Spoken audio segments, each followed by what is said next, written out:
Stream loading.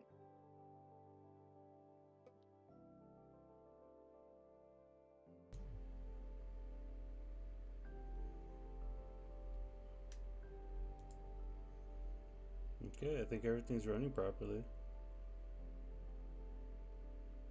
Hang on. What? Trying to see if I can hear your voice.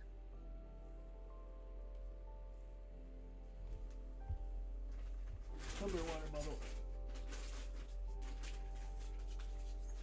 Alright, yeah, I can hear you. Okay.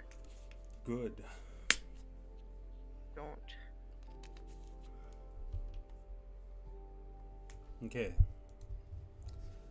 So, Raven, do you remember what happened last time, or do you need a refresher?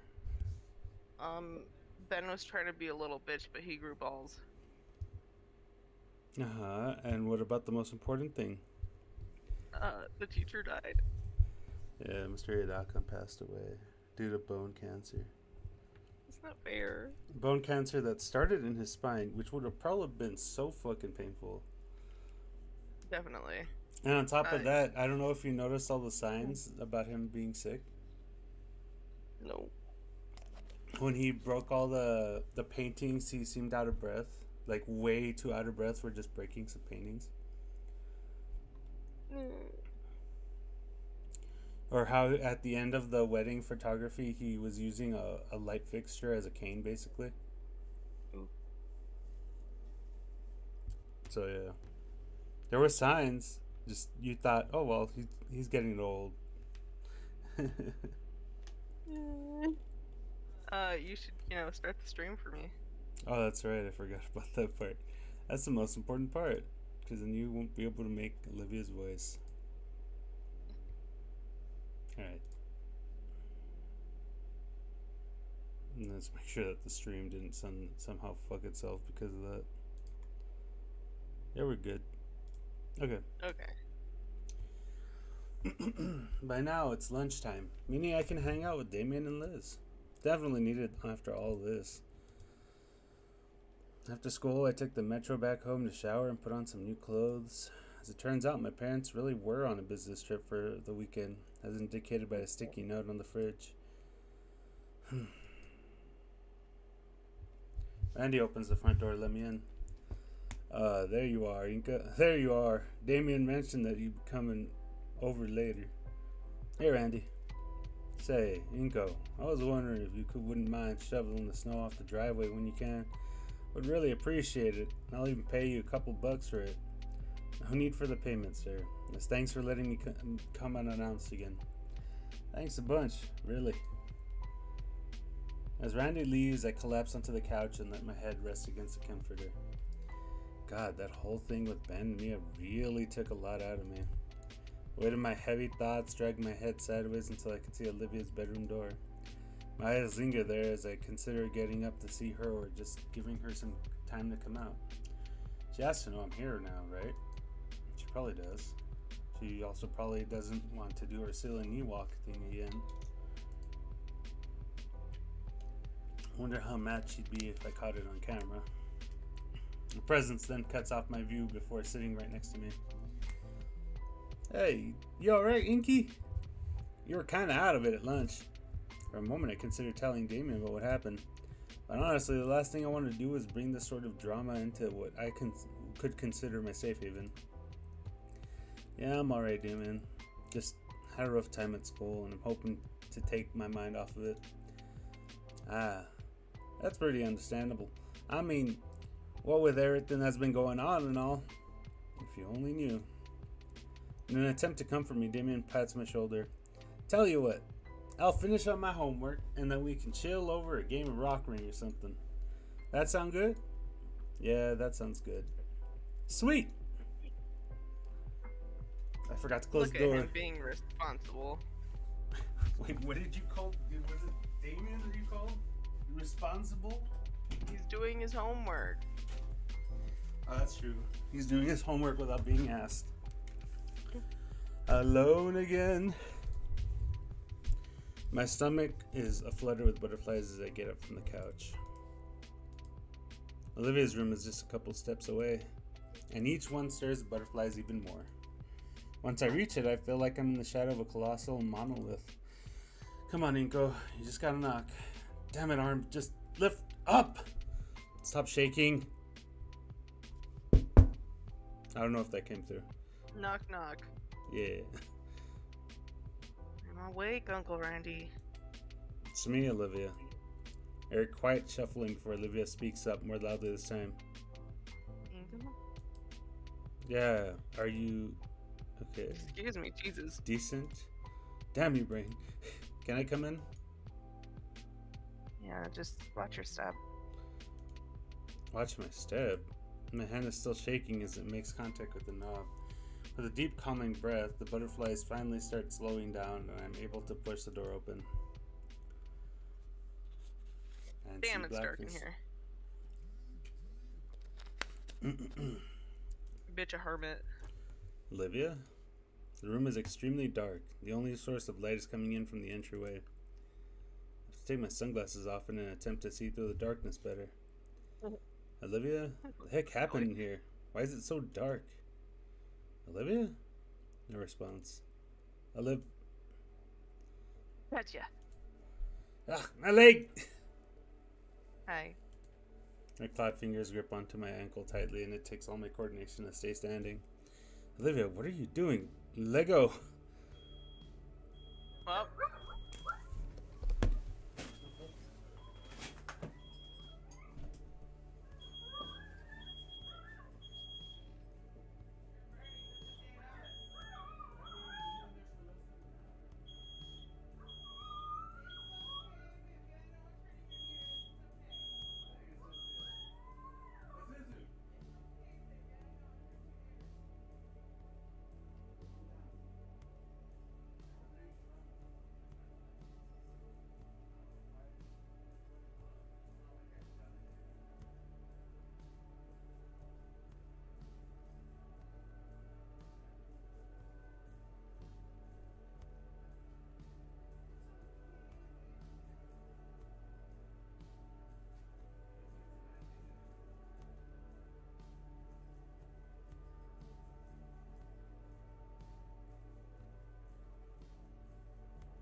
Okay, anyways. After checking to make sure the potatoes actually weren't burning for whatever reason. sorry, even though folks. they've False only alarm. been in there for about 10 minutes.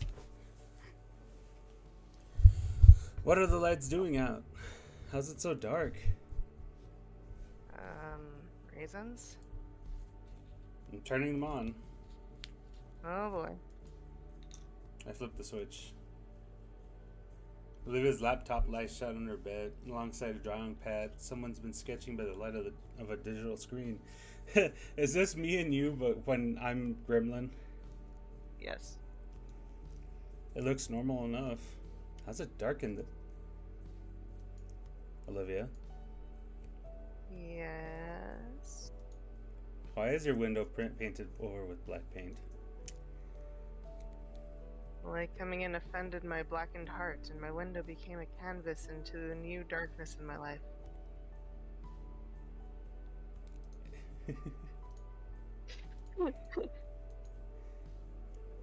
Yeah, it's dumb, I know. Olivia, are you alright? She's depressed, leave her alone. Olivia crawls back to her bed and flumps on it, continuing her deep Same sigh the whole girl. way through. Hey, Yeah, this morning after you left, I got the idea for it. Whole speech and everything. Something stupid about my old sketches. It was a moment of passion. A while later, I realized how silly it was, but the paint had already dried. At least the atmosphere is good, right? she sighs again into her mattress. Shit, this is embarrassing. I look at the covered window. I don't see why you'd be embarrassed. Padding over to her bed, I take the vacant spot right next to her. Shut up. Even as she says that, Olivia rolls herself closer to me. And Mhm. very in character for you. Quit it. Her hands bat at me, though, with no strength or animosity behind her blows. I'm able to simply slap back at her hands until I catch one. Hey. Her fingers curl around my hand. It's very you. Her cheeks puff out in an adorable pout that I can't help but smile at.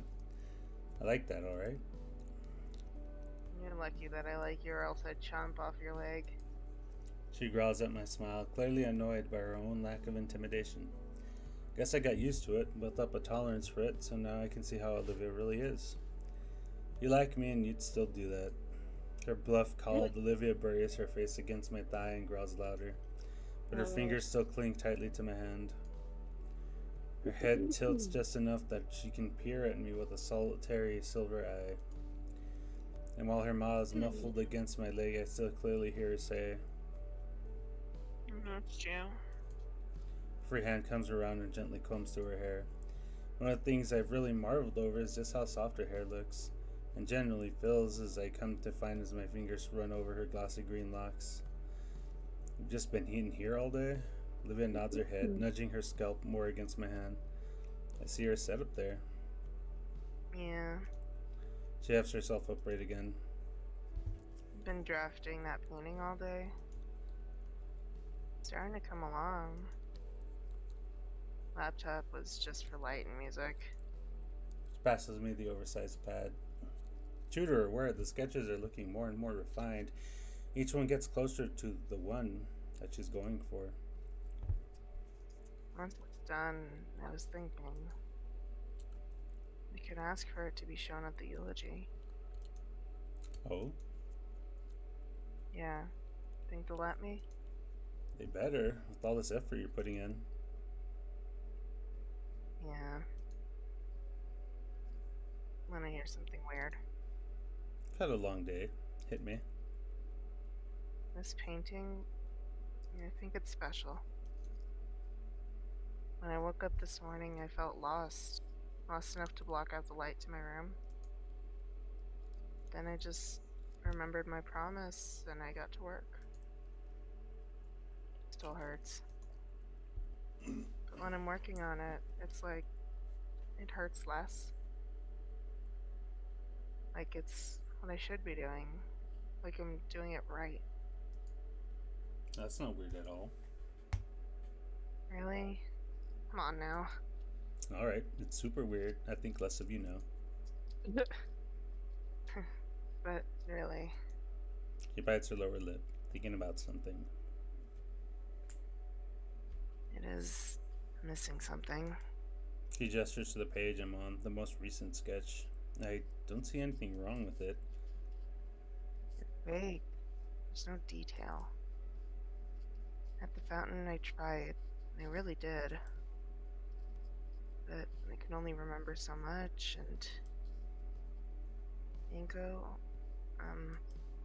Hey, absolutely. I'll take the best dang pictures you'll ever see. thank you. First, though, how about I let the sunlight back in here, alright? Yeah. Probably for the best. How would I go about doing that? I move the washcloth across the window pane, slowly but surely scrubbing away the dried up paint in chunks. I think Olivia keeps spare bottles of paint thinner on hand. Or at least Miss Payne has Olivia keep spare bottles ever since an incident involving a much younger and more rebellious baryonyx smearing paint all over the walls. As I continue scratching some of the errant flakes of paint off with my fingernail, my ears pick up the sound of a digital camera going off. In my peripheral, I see Olivia holding her phone toward me. Taking a picture when I'm not looking my best? For shame, Olivia. Hush, you look fine. What's so special you need to take a picture for? Nothing. Just using it to mess with unstable human women by posting my catch on their forums. God damn it, woman. Ah, that's neat. What? Most of the paint is gone anyway. Toss the rag aside and scramble to take a seat beside Olivia. She cackles to herself as a new post with the photo shows up. I've never heard of this place before, but it does look like a forum specifically for women. That is to say, non-dinosaur. Isn't that isn't this that lizard lounge site Liz doesn't like? No, no.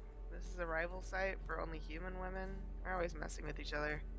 Latest post features that picture she just taken up appended with text, "Mine now, skinny whores, your days are numbered." As a reply calling her a dirty trigger. Olivia, I don't really appreciate being used for this sort of thing. No. Don't worry about it. Cool.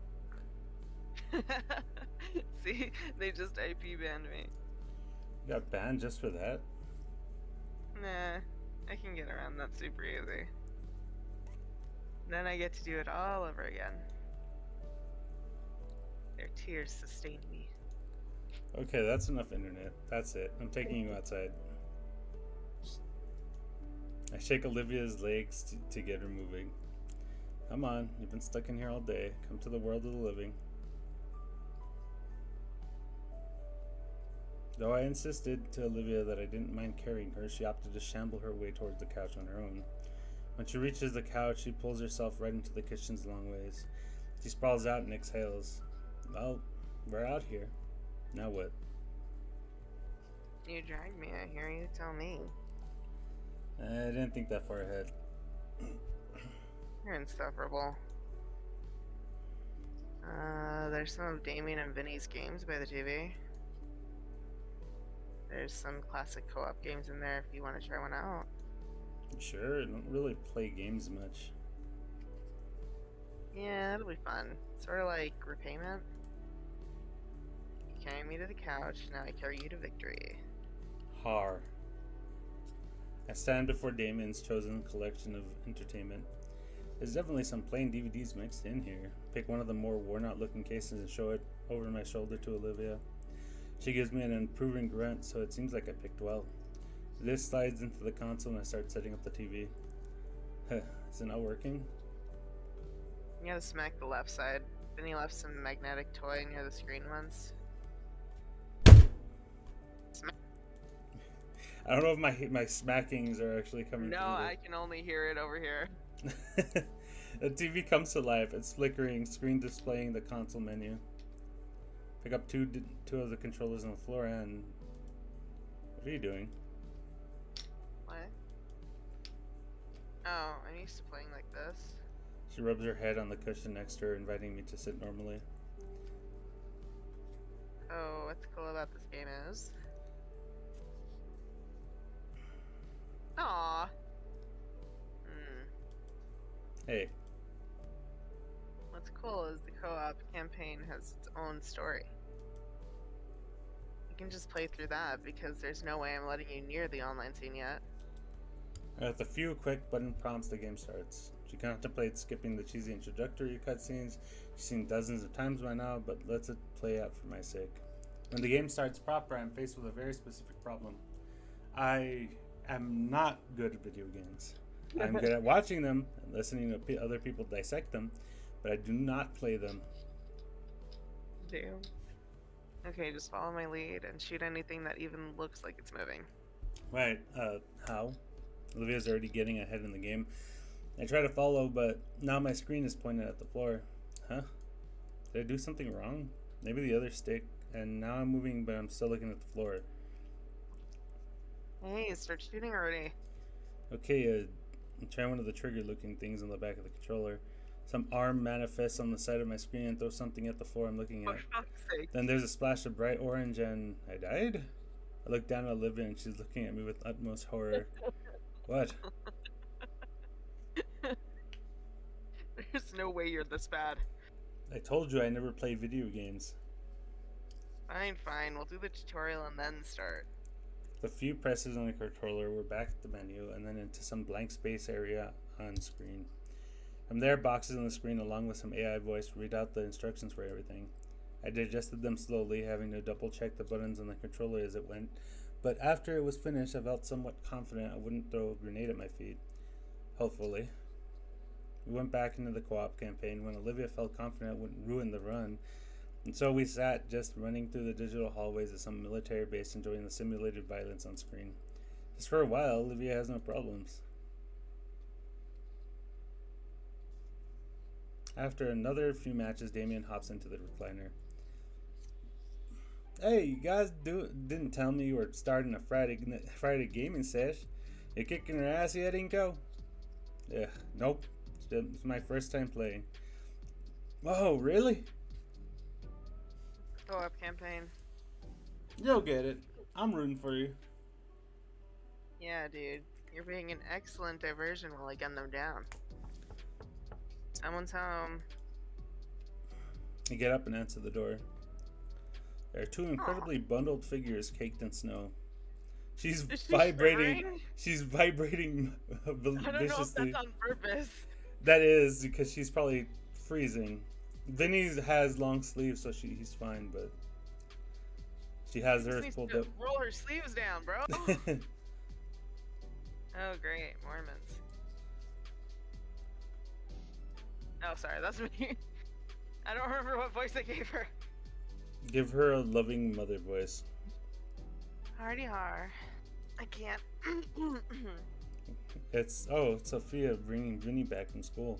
While the small boy looked unfazed by the cold, Sophia was shivering uncontrollably, even with the extra layers of protection. Damien rushes to get some blankets for the two. I wonder Hello, if it Mrs. has Payne. to do with the species that she is. Maybe. Oh, because she's a water-based one, so yeah. Yeah. They usually hide in deeper waters because it's warmer down there. Strange. Hello, Mrs. Payne. Hi, Vinny. Jesus, hold on. Are you okay? I think I'm getting sick, bro. That's not good. Stay away from me, demon. Inko, what a surprise. You're also Vinny. Hi, Inky. And Sophia sees Olivia. She puts on her biggest smile. And Olivia, so good to see you spending time out of your room. Thanks, Auntie. Well, you guys started a game night? Inko, you beat her senseless yet? What's with you guys and wanting me to beat her so bad? It's funny. Nah, he hasn't. He's getting the hang of it, though. So you never know, yeah? Hear that, Liv? He's coming for you. Yeah, sure. When he ties both my arms behind my back. Actually, no, I'd still win. Oh, you know the rules. You gotta put up or shut up. Uh-oh. She won. It leaves a certain sting I don't think will ever heal. The uniform, yet thoroughly disappointed grimaces on Damien and Vinny's faces tell me that they won't let it heal either. There's a knock at the door. Vinny jumps up to get it. Figure stumbles in through the blizzard and removes his heavy jacket. Jeez, this weather. Hey, y'all. Inko, didn't expect you to still be here. Good evening, Randy. And he tosses down a bag of salt that's on his shoulder to the living room floor with a loud thud. Playing games together, I see. I hope that means you all got your homework all squared away. Yeah, it's taken care of. Vinny threw his in the garbage disposal, though. I didn't. See? He's denying it. Hey, work club, huh? So. Nope, he hasn't. It's embarrassing. First time then? Even if it weren't, he's just bad. Fine, you guys want to try? No way, this is something else. I'm watching this to the end. Vinny nods in respectable agreement. Well, I'd join you kids, but it's my turn to figure out dinner tonight. Need something warm after everybody's been out in the frigid cold all day. Miller's nearly frozen solid. Something warm does sound good right about now. Oh, I just remembered. Hold on, I think I got something. Aha! I hold out the coupon I was compensated with from the art contest.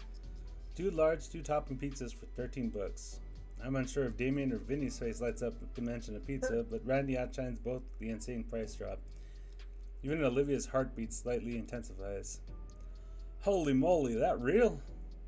I pass it over to him. I've been saving it for a while. Seems like a pretty good time. Well, alright. Let's make it a pizza party then. And he takes Pizza. a moment to dial a number and make the order. I go to check in on Olivia, who looks just as ecstatic as the Payne brothers. It's just pizza, no need to hyperventilate. I still need this right now. Still be about half hour. What's your favorite? Anchovies. Really? Yeah, they don't sell them much these days though. Something to keep in mind. And he finishes his call and gives a celebratory fist bump. You're a lifesaver, Inko.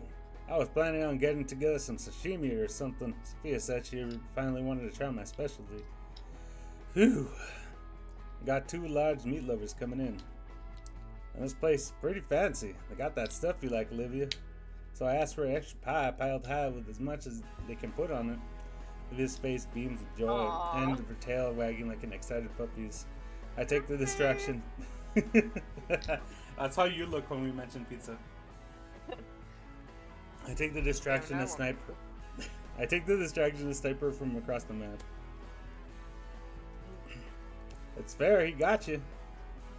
Randy shoots Damien off his spot in the recliner. He joins us on the couch. We play a few more games and I keep losing. But every time I would get close, she would come in clutch and completely annihilate me. Is that how it feels when you play against me? Yes.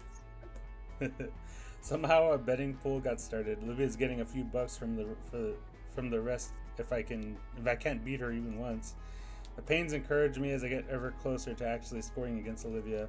If anything, I want to get at least that tonight. At some point in all the excitement, the feeling occurs to me. Being in the comfort of a warm and inviting home surrounded by such caring people, having fun with my friends, it's like I have a real family. Aww. Feeling cover while she reloads. I see it. Oh, that's cheating. Nope, just insider information. He's gonna get you. Nope. That's how it's gonna be. I got one last trick up my sleeve. I think you're just scared. Hi! Ah. Bitch.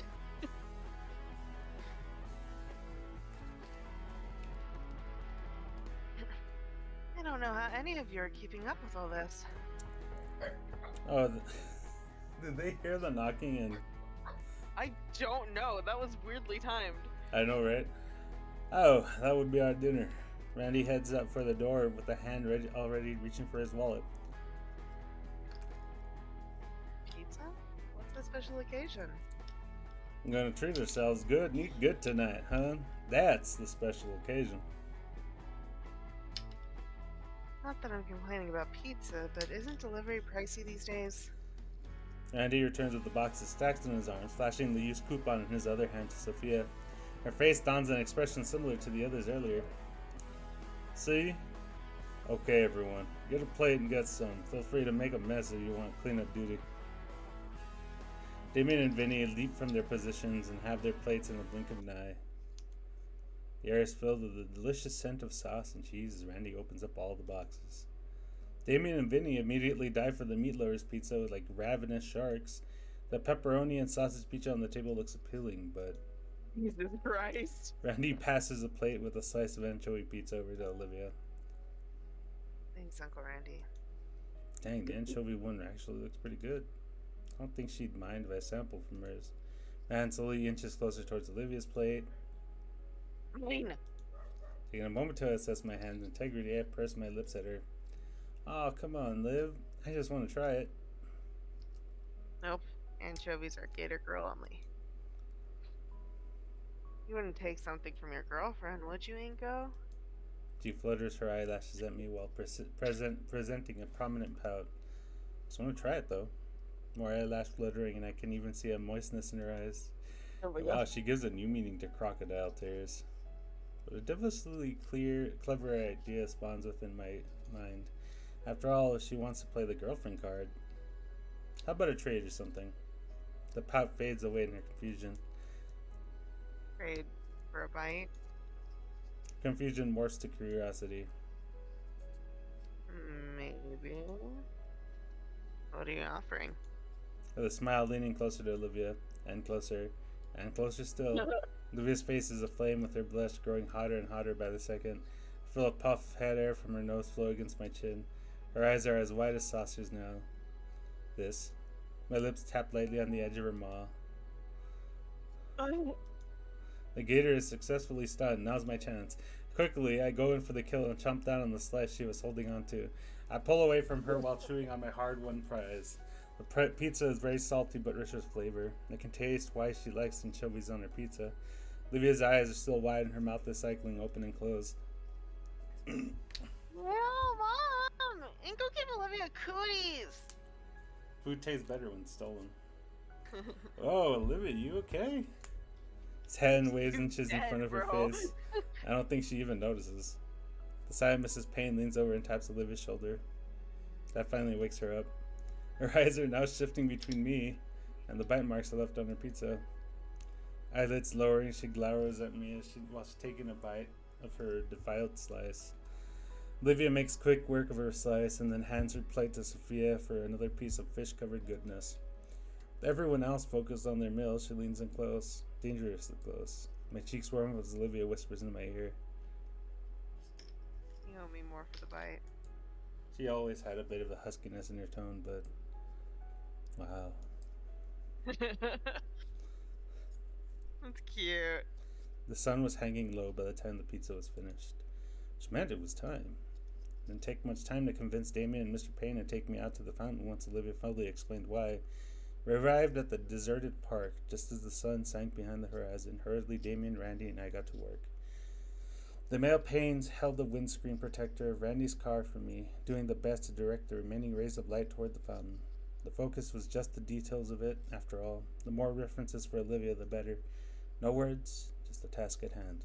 Constantly moving to also keep warm and serious, the only thing to stop us was the daylight finally vanishing. The memory card was filled completely with reference shots for Olivia, a good 100 and some of for every conceivable angle. And arriving back, Sophia had unfolded the couch into a bed for me. It hadn't even occurred to me how late it could be, or how bad the weather could end up. I feel like I'm frozen to the core, combined with my clothes becoming damp from the melting frost. Instead, Olivia dragged me into the lumpy mattress of the couch bed, sitting right beside me so I could go through the photos with her. The rest of the household slunk off to bed shortly after, leaving just the two of us in the living room. Just huddled together, looking through my camera. We were the only ones still up, and while I wasn't cold anymore, Olivia insisted on keeping me warm. By laying across my lap as if she were a very gator-shaped blanket, Hey. she contorts herself around until she can look into my eyes. Yeah? About earlier. You still owe me. Come on, seriously? It was just a bite. It wasn't just a bite. Face is on fire, but her eyes remain locked on mine. That didn't count. What? The that peck on the nose? That doesn't count. I don't understand. That was our first kiss.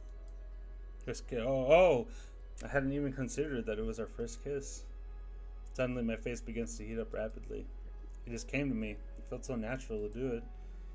Well, alright, she crosses her arms. Olivia might have looked intimidating if she weren't also splayed out across my lap while she did it. So you want an actual... With interest. A fair trade. Even as I look down at her with incredulity, Olivia maintains a serious face and posture. Locked in a staring contest with her, I feel my lack of shades has weakened my defenses. I cave in. Alright, I owe you a real kiss. And what else? I want to go on a date. An actual romantic date. The split second I get my chair back. Alright.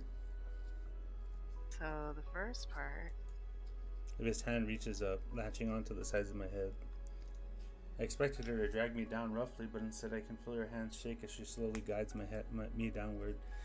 It's awkward and slightly painful. I have to twist my waist to meet her, but it's worth it. Aww. It's soft. chased. Skin and scale pressing lightly together. The hot air of our breath intermingles. I support myself with my arms over her. Her arms move from my head and around my neck to around my neck. Our eyes grew heavy. I don't know who faded first, but Olivia clung to me as we drifted to sleep just like that. I start from my sleep as the morning sunlight begins peeking through the glass back door. It's quiet. The only sign of life is the light breathing of the girl holding me close. She wrapped her arms around one of mine, gently nibbling my shoulder in her sleep. She's warm. I start drifting back to sleep, lulled in by Olivia's soft breathing. My thoughts adrift between sleep and awake. They're puzzle pieces that slowly come together into a single unified phrase that wholly captures what I'm feeling. I love her. I can feel a horrible disturbance approaching. Oh no. Inky, Liv, wake up! Cursed beast plants both of its feet into my chest, shaking me by the collar. Olivia responds by swatting him clean off me with her tail. Replay that, please. Jesus Christ.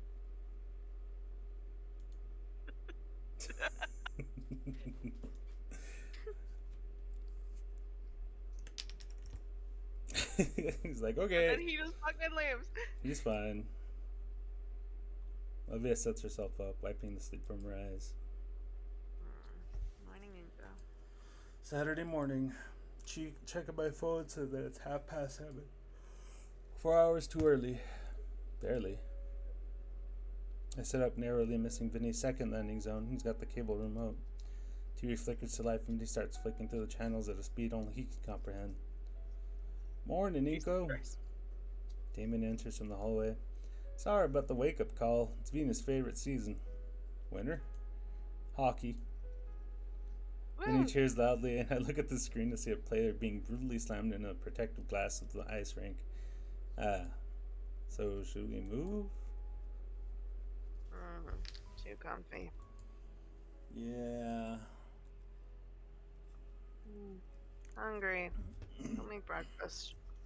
What do you want? A big plate of eggs and bacon. I think I'd burn the kitchen down first. There's plenty of cereal out there if you want some. Olivia drones dramatically. Fine. Gently untangling myself from Olivia's grasp, I shoot Damien a thumbs up as I make my way to the kitchen. Quick search through the cupboards and the fridge nets me unnecessary components, and I manage to avoid destroying the kitchen as I pour cereal and milk into 2 plastic bowls. As I give each bowl a spoon, a vibration emanates from my pocket. I whip out my phone, check what it's for. It looks like a new 3-hour analysis of the 3rd place speedrunning world record for Wii Golf. Thumbnail displays the record holder's face with the arrows pointing to it and text proudly advertising the Ponut Slurp Strat. What the fuck? I'm really not much in the mood for these recently. I'll mute the notifications. And done. As I return to the living room, the scene is a lot more lively. 2 brothers are commentating the match to one another while gently shaking the couch in excitement. Olivia has since sat up and wrapped herself in the blanket, only opening a spot for me once I approach. Take the seat, offering her the bowl of sugary goodness, which she greedily accepts. Not too long after, we're cuddled together again. She leans her head against my shoulder. Despite the ruckus, I'm able to find the perfect spot to snuggle with Olivia and enjoy her warmth. This is nice. We do our best to withstand Vinny's ramblings about hockey teams, though it seems like he's more interested with which team gets in the most fights rather than wins the most. I look towards Olivia ever so often, worried that she might be losing interest in just sitting here. She's always reassures me with a gentle smile, one that says she wouldn't have it any other way. Sharing in her contentment, we continue to snuggle on the couch together, occasionally cheering with the brothers as they celebrate the success of their hockey team. Damien and Vinny start shouting in victory as the home team gets the final score. Shot. All I got. Mike even picked that up. The only thing I got was shot. Shot. Someone got shot. What is slap shot? With the excitement in the room, watching hockey again. She has settled herself into the recliner, opening up her laptop. Oh, the school's weekly newsletter just came in. Turn the turn the turn down the volume, Damien. I'm having a stroke. Sure thing, Ma. All right. First, it says there's a basketball game this Friday against the Tail Spikes. In preparation for finals, tutoring will be open after school for everyone that needs it. Damien. Got it covered, Mom. Liz is helping me out. I hope so. Senioritis won't be tolerated here. Were you gonna say senior? I was going to say senioritis. Oh, this is interesting.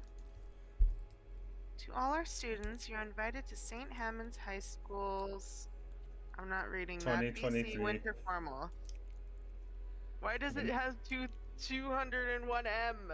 201 million 2023. Because this is counting the age of the dinosaurs.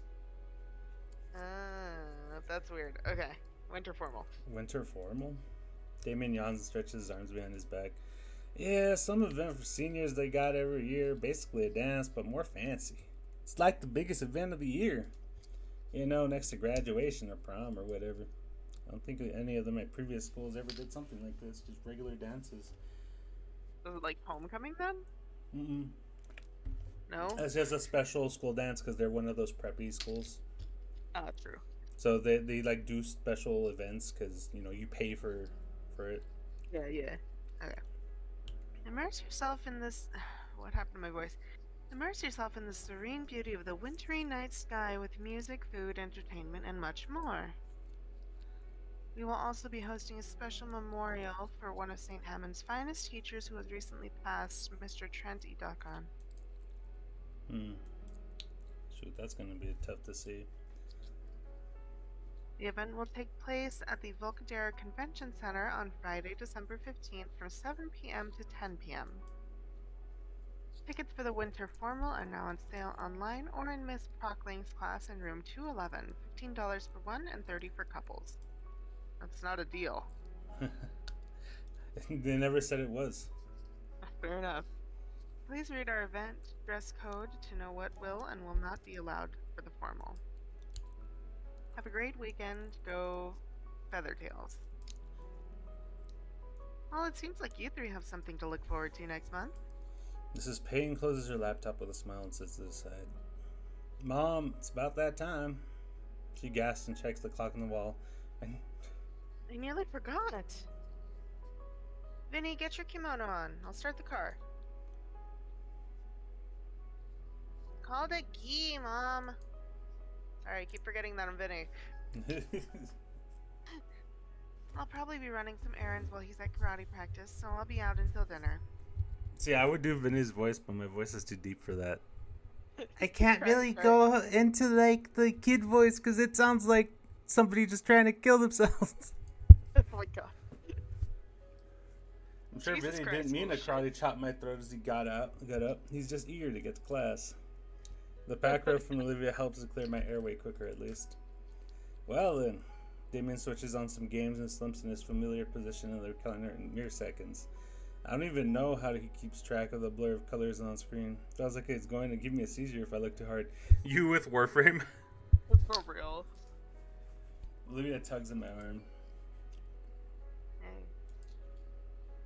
I'm gonna head back to my room and watch something. What do you have in mind? Nothing in particular. I'm sure I'll find something good. Alright. Follow Olivia's proud march into her room. The scent of pain is still a bit strong, but when is it not here? In here, it's impressive how she manages to actually hop from kneeling on the floor to kneeling onto the bed. Her tail pats the open spot next to her as an invitation, but not for me, as Guts seems to scurry out from wherever he was hiding to curl up right up against Olivia's thigh. So I take the spot opposite of him, settling in right next to Olivia as she opens up her laptop. On the screen I see a plethora of folders with incomprehensible names, with multiple brackets alternating between kanji and English. Olivia's cursor flies between each folder, her eyes scrunched in concentration as she tries to find the perfect show. She finally makes her choice, though what it is, I don't know. The name is all Japanese written in English, and there's like 6 different things in brackets denoting the language aspect ratio and more obscure details. The media player pops open, and the first thing to pop up is a silhouette of a Pachyosaurus in old Japanese attire, and then the pop music started in English. First, I was apprehensive with her pick, but it really is a good show. Fully enraptured by the Apache samurai story, along with his budding romance with a young human girl who maintains her family's dojo. We fully settled in, Livia splaying out across her bed and giving me just enough space to sit with my back against the wall beside her. While I'm fully enjoying the story, split equally between intense sword fights and bouts of light-hearted comedy, my thoughts go back to something else, the formal, and how to actually ask her to it. She's already going since it's also Mr. Yudakan's memorial. Livia already asked me out on a date, kinda. I'd argue strong-armed into it, but then again, I want to go out with her, so it was very Olivia for her. So what would be Inko's way of doing it? Looking around for inspiration, notice that my girlfriend has left out a lot of her sketch material. Balled up papers and her sketch pad right by my knee, guts laying atop her colored pencil case, and a mechanical pencil digs into my palm.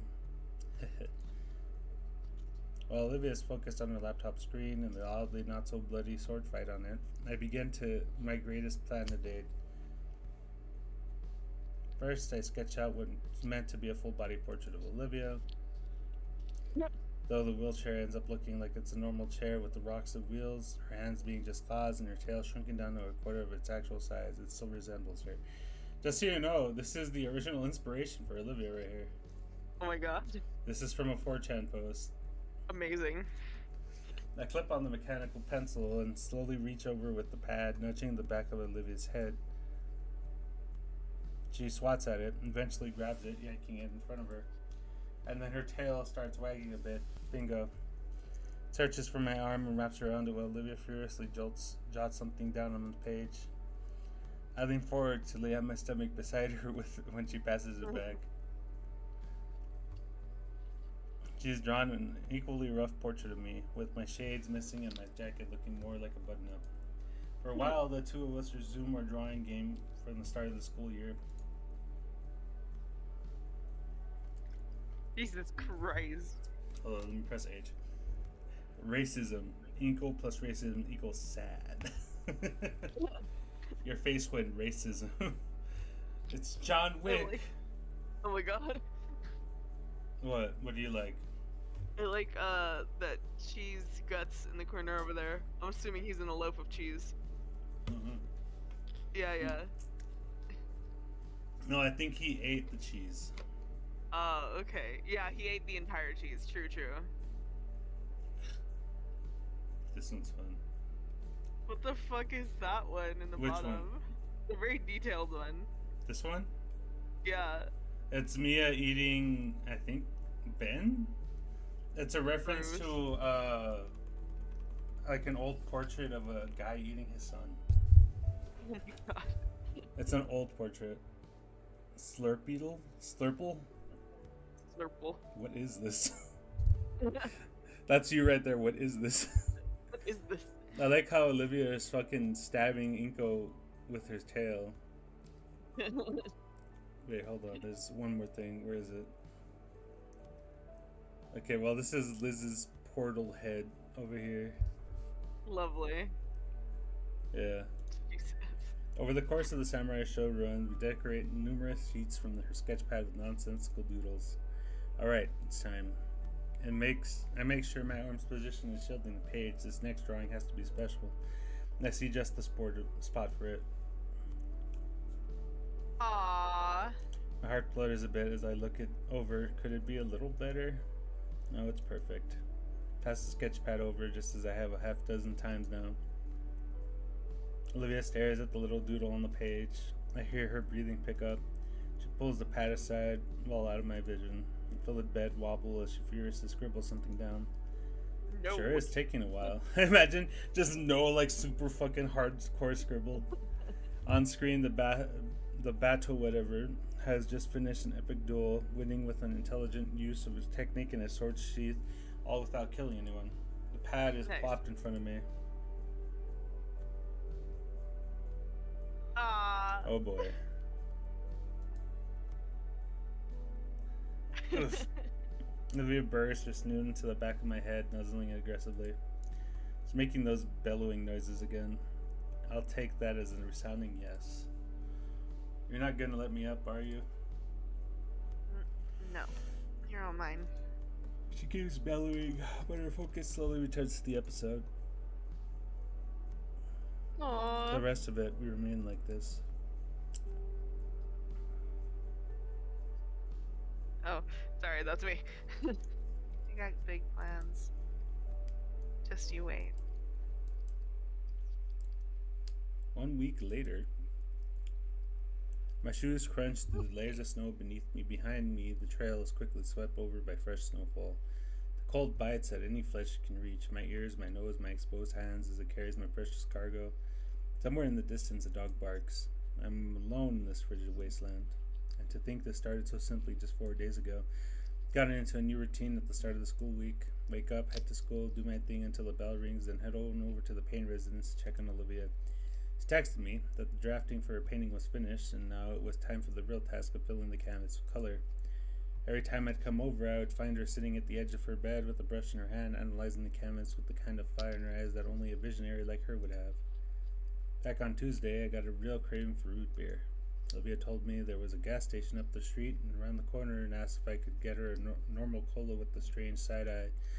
The trip was frigid. I probably should have seen where this was going, but the soda was well worth it. Once Olivia found out I could survive the journey, she started requesting I go make more resupply missions. Then I got caught in a return trip by Vinny and Randy. Short version of the story, I'm now the resupply man for the household. I go out to get precious rations for my poor, freezing, shivering girlfriend and the other survivors of this inhumane climate of 31 degrees. It's been tough work, but it's been a blast. As I approach the front door, one of the survivors eagerly smushes his face into the glass window, ecstatic to see my triumphant return. The door opens for me and slams shut as I'm yanked in before the chilly air can creep in with me. I stumble forward and finally collapse onto the couch into Olivia's waiting arms. The moment my butt hits the comforter, she spreads out the large blanket she has open and enshrouds me in a warm, scaly embrace. Can't let my personal heating rock lose its warmth. Appreciate it. Olivia nuzzles in the crook of my neck and wraps her tail around my waist, trying her best to warm me up. One would assume that a literal cold-blooded saurian would be a terrible way of warming up. Well, whoever they are, they're dead wrong. Setting the plastic bag on the floor, it begins getting passed around and everyone moves their various goodies. In seconds, Damien's chugged his battery acid energy drink. That's what I needed. Say, you up for another trip, Inko? Olivia signals to Vinny, who takes the empty bottle and bops him on the back of the head with it. Oh, Ingo. While you were out, I finally thought of something. For a date? Yeah, you'll love it. It's... Knock, knock, knock. Knock, knock, knock. Olivia's breath catches the two of us wait in anticipation as Randy gets the door. But we both know what it is already. Olivia, package for you. My head jostles to and fro, Olivia's excitement translating physically to her arms quaking wildly around my collar. Settle down, settle down. Randy hefts the box containing her new wheelchair parts in the living room and sets it in front of the TV. Want me to set it up for you? Actually... Olivia lifts herself from the couch and starts pushing against the box, sliding it towards her room. Ingo and I can do it. Alright. Olivia waves me over, join her as she pops the door open and pushes the heavy-looking box in her room. Come on. What are you waiting for? Let's go. Let's get to it. I can't fucking read. You never can. Sit on the edge of the bed with the box before us. Olivia takes a deep breath and extends a single claw. And in a single motion slaps the tape open, letting the box lapse loose. Starts packing the individual parts, picking the individual parts out and laying them around. While she does so, I pick out the instructions. Really? What? Come on, give me that. She takes the instructions, rips them into bits. I won't need that. I've had to fix my own chair since I was a kid. Why, you? I break it, I fix it. Simple as. I broke it a lot when I was younger. Okay, curiosity peaked. How? Olivia turns with the biggest grin on her face. Ramp jumps. She doesn't elaborate, instead waddling over to her desk to retrieve a small hex key, said, "What do you mean? What elaboration do you need, Inko? Ramp jumps!" Ramp jumps, dude! Come on! For the next 15 minutes, we begin Aw. assembling the wheelchair. I As it love the turns art in out, this one. yeah. She go do crimes. Inko's like, what crimes? As it turns out, building this thing isn't as complex as I thought it'd be. Most of it is really just as simple as connecting tab A into slot B. There's an innuendo there. We're near finished now. The metal frame stands proud, missing everything needed to make it comfortable, like the seat. This bit connects to the handles there. Alright. So you were about to tell me about an idea that you'd love for a date? Oh, yeah. Have you ever been to a hibachi grill? Yes, it's very fun. I've heard of them. I'm hungry. They're great. You gotta try it. They sit you down at a table, right? And in the middle of the table is a big flat top grill. Then the chef... Hand me that piece right there. Thanks. Then the chef comes in with this cart full of stuff that you ordered. Once the grill gets hot, they start cooking the food right in front of you. And then they bring a whole new meaning to playing with your food. Sounds pretty sweet, right? By the way, that goes the other direction. Clank. Whoops. Yeah, that honestly sounds pretty fun, Liv. It's like dinner in a show, but dinner is the show. I've been wanting to eat at a place like that for years. Alright then, as soon as we finish this, let's call for a table and go. Yes. Livia's arm and tail wrap around me in a hug, her other hand preoccupied with adjusting the chair's seat to the perfect height. After attaching the armrest to the handle, I stand up in the triumph over their fully built mobility chair. Well, I can safely say that your new wheelchair is completed by yours truly. Put the wheel on backward there. See, if I had sat in it, then it would have crumbled and it would have killed me. Oh, she lightly taps me with one of her spare parts. Yeah, so stop trying to kill me, dummy. Just to be safe, we're probably gonna have to go back a few more steps to make sure this thing is built correctly. Oh, the potatoes are done. Yeah, I was about to say. Break time, be back.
I'm here to entertain you. Hi. What is your favorite color?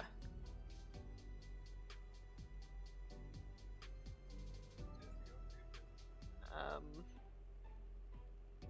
I, I don't know, man. I ain't got nothing today. I'm tired. Pazuzu, what is your favorite color?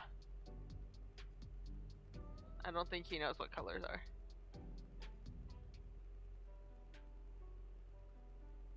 What? Keta, what is your favorite color? Can you speak into the mic? Here. Here, speak into the mic.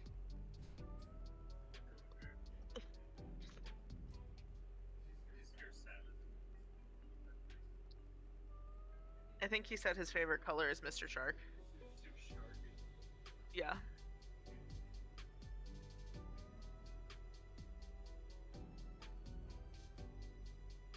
I would like a Sprite, yes. A Spirit Halloween?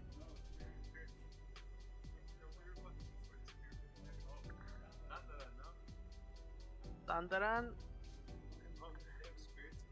Or was that Oshinoko? I think it was Oshinoko. What is your favorite anime? What is your favorite anime? Wrong! Everyone who said the wrong anime gets thrown into space. He said everyone that said the wrong anime gets thrown into space, because I know he didn't. You guys didn't hear him. He's a little stupid. I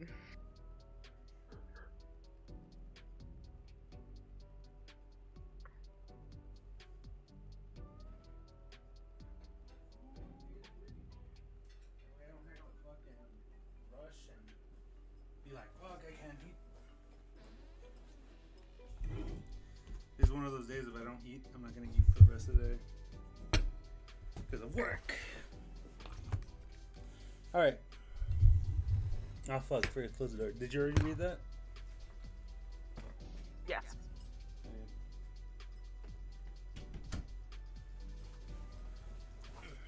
Wonderful.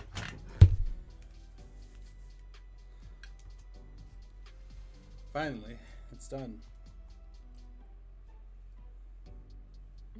Libya inspects my work, nodding in approval, on occasion adjusting a few parts. Carefully, she moves herself from her bed into the seat. It just fucking explodes. So how is it? The secret ending. You did the wheelchair wrong and it explodes. It's like 1 out of a million. Darn it.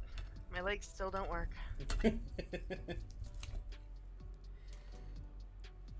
Yeah, you did great. Feels just like the old one. Great job, Inky. Phew. Don't say yet. The night's just getting started. Child slithers around my wrist, inviting me to take the wheel. You ready? Yeah, it'll be cold. I'll be fine. I got a personal furnace with me. Is that how you are with me? Yes.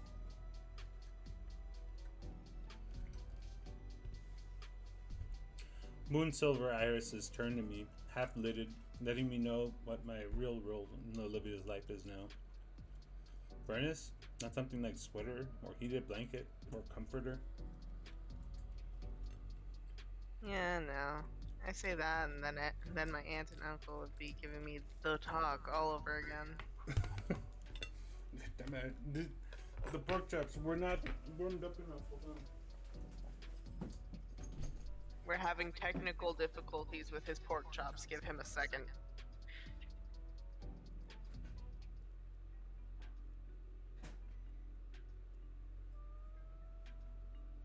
These are my pork chops. They were made for me.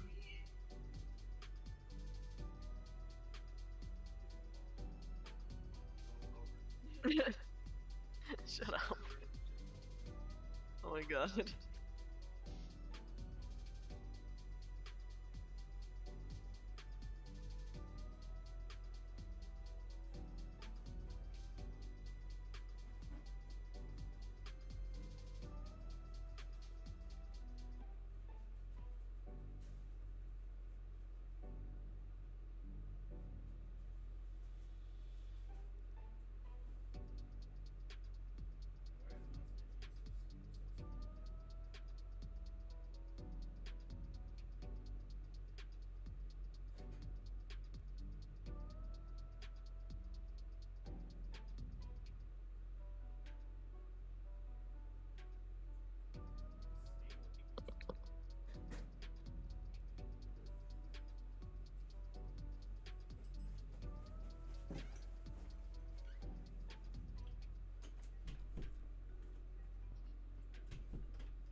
think we're back.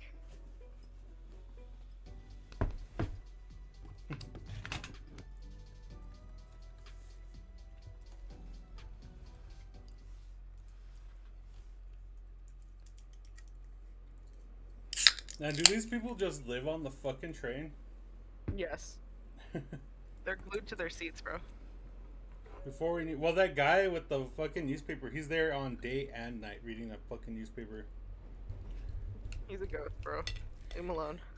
Before we knew it, we're admiring passing buildings as our rail car races towards the city. One thing we noticed were the Christmas lights tangled about inside the metro, which gave it a much cozier vibe. As we near the concrete jungle, even the street lights and buildings grow infested with the holiday cheer. Can only imagine what this place will look like in the coming days. Definitely coming back later with Olivia along with my camera. After a bit of walking and sightseeing, we arrive in the city's Japanese district, Little Trudon. As eager as I am to look around and immerse myself in the surroundings, Olivia's appetite for hibachi outranks it. You can always check it out after anyways. Heading inside, there's a distinct scent in the air that enters my nose. Can't pinpoint what it is, what it exactly smells like. The word aromatic comes to mind. Oh, waitress. Okay. Konnichiwa. Welcome. A table for two, I presume? Yes, I called earlier for reservation. Waitress takes a moment to look at the tablet placed in front of her. Ah, yes. Table for Mr. Nito and guest? Follow me. She grabs us a menu and leads us into the main dining area. As we're guided through the restaurant, I take in the interior design, seeing various set pieces, decor, and portraits of famous actors posing with who I assume is the owner of the restaurant. Entering into the main dining area, the sound of lively conversation floods my ears, as does the savory fragrance of food being cooked for the other patrons. Just as Olivia said, each table had a grill in the center, where a chef was chopping, dicing, and slicing. I can feel my mouth filling up with drool with each passing moment.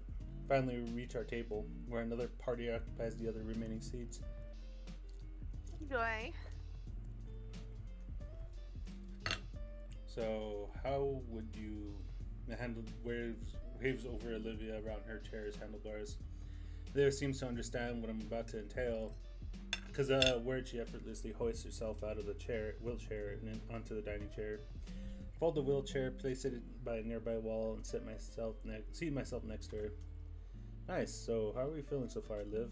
Olivia smiles, letting her cold fingers play out near the grill before us. Tail curls up over the counter and joins them.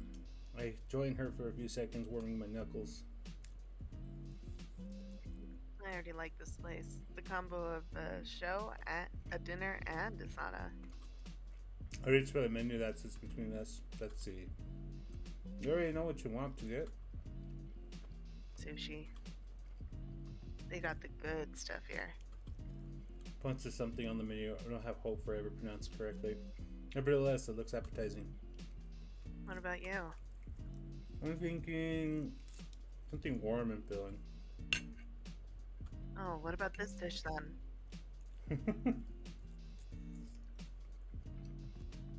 She points out one of the specialty dishes titled Trudon Delight. Chicken breast, hibachi steak, and colossal shrimp slightly seasoned and grilled. Oh, that sounds so good. I kind of like a variety dish. Sounds good enough for me. Add variety, an idea comes over me. I scan the menu thoroughly. Section in particular taking up nearly the entire page. Something I recall from some of the foodie blogs I'd read. Hey, why don't we try all the appetizers? What? Laying the menu flat before her to the appetizer page, her eyes widen at how many choices there are. Yeah, like we should try sampling everything and see which is best. That'd be really expensive though, right? Who would? Each plate already costs over $15. Jesus Christ. But consider the experience. I can see her practically salivating as she looks at the page. How about half then? I'd still be around 7 plates, but I'm sure I can cover that much.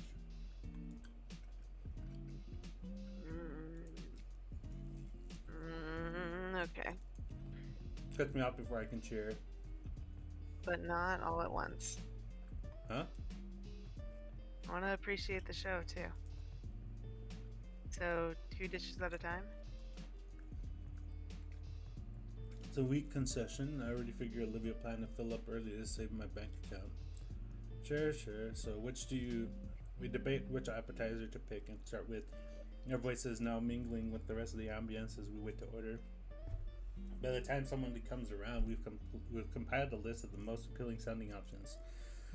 Eventually, a chef approaches our table with a large fork and blade in hand, scraping the two against each other in a theatrical manner before greeting us and heating up the stove.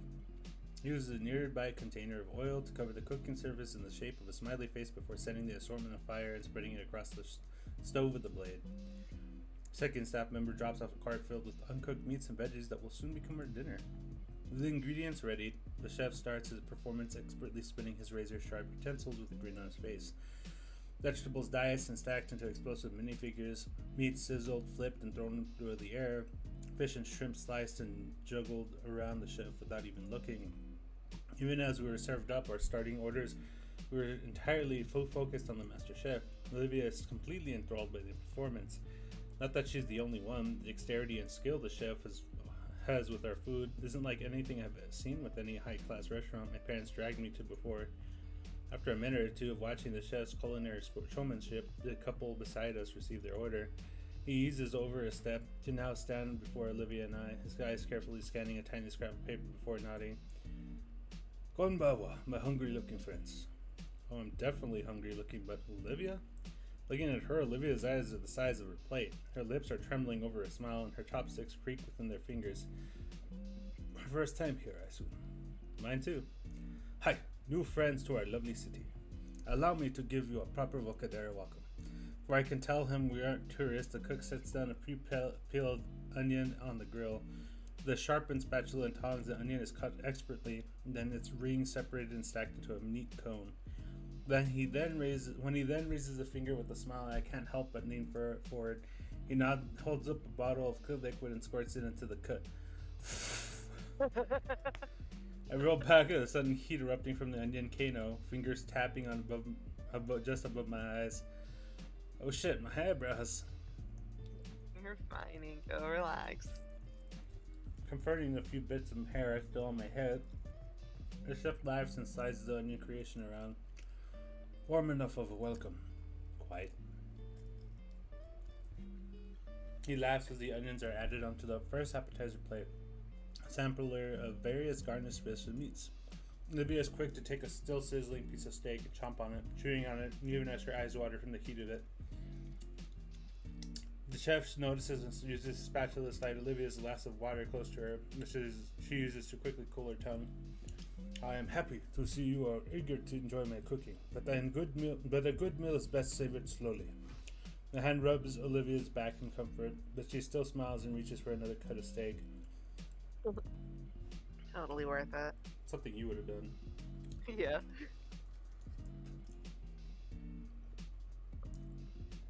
One by one, more of our appetizers are given to us. While I would normally go into detail about each one's unique flavors and how it affects my palate, only one thing really comes to mind. It's freaking delicious. Olivia seems to have the same sentiment, currently scarfing down the rest of her salmon rolls. I need couples here tonight. For a moment, I glance at the girl beside me. During her own little moment, she chows down on her food. We are. Well, it is holiday season, which means the chef hovers her tongs over our heads with something green placed over it on its end. It's mistletoe. A kiss between the gentleman and the Wani girl, yes. Tender. Lingering pleasantness fills my heart as the chef tosses the mistletoe on the steak, revealing its true identity as garnish. Hey, what does Wani mean? It means gator.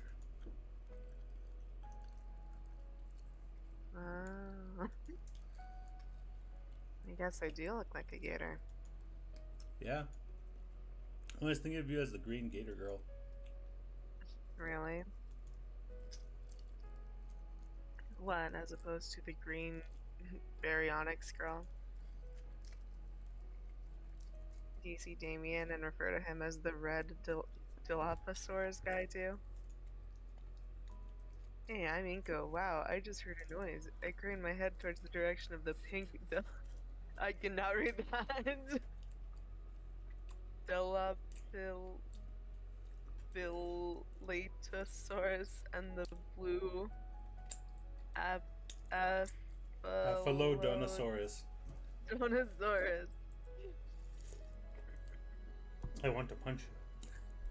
I don't know how to pronounce words. I get it. Good.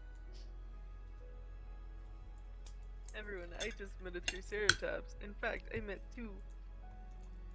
Shut up. Use my chopsticks to fling an onion over to her. She definitely chomps it out of the air. When you fucking throw shit at me and I just catch it, you're like, what the fuck? Okay, who ordered the scallions? Oh, that's us. She's so excited about scallions. She likes fish.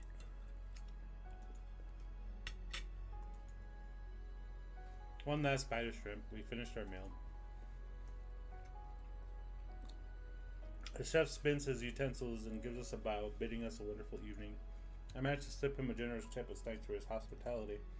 The waitress hands me the bill. She asks if we'd like some complimentary ice cream, which Olivia happily accepts.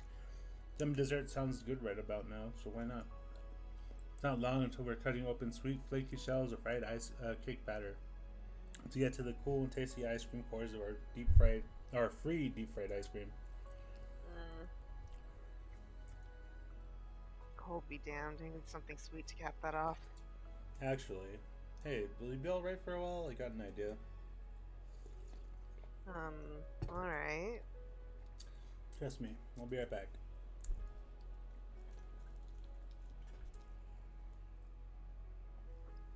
There's a general store right across.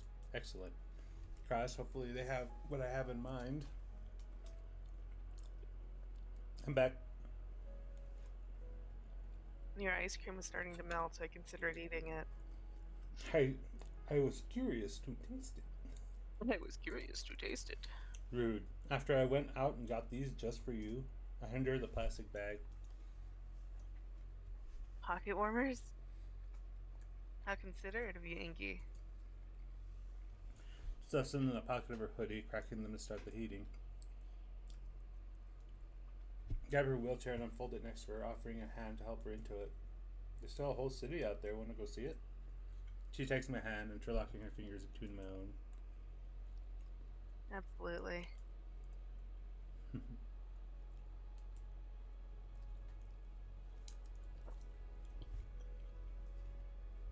Look at this funky little dude over here. That is a funky little dude. Is that a funky little dude, Zuzu? Back outside. Back outside, I finished the last of my dessert and let it out a sigh of satisfaction.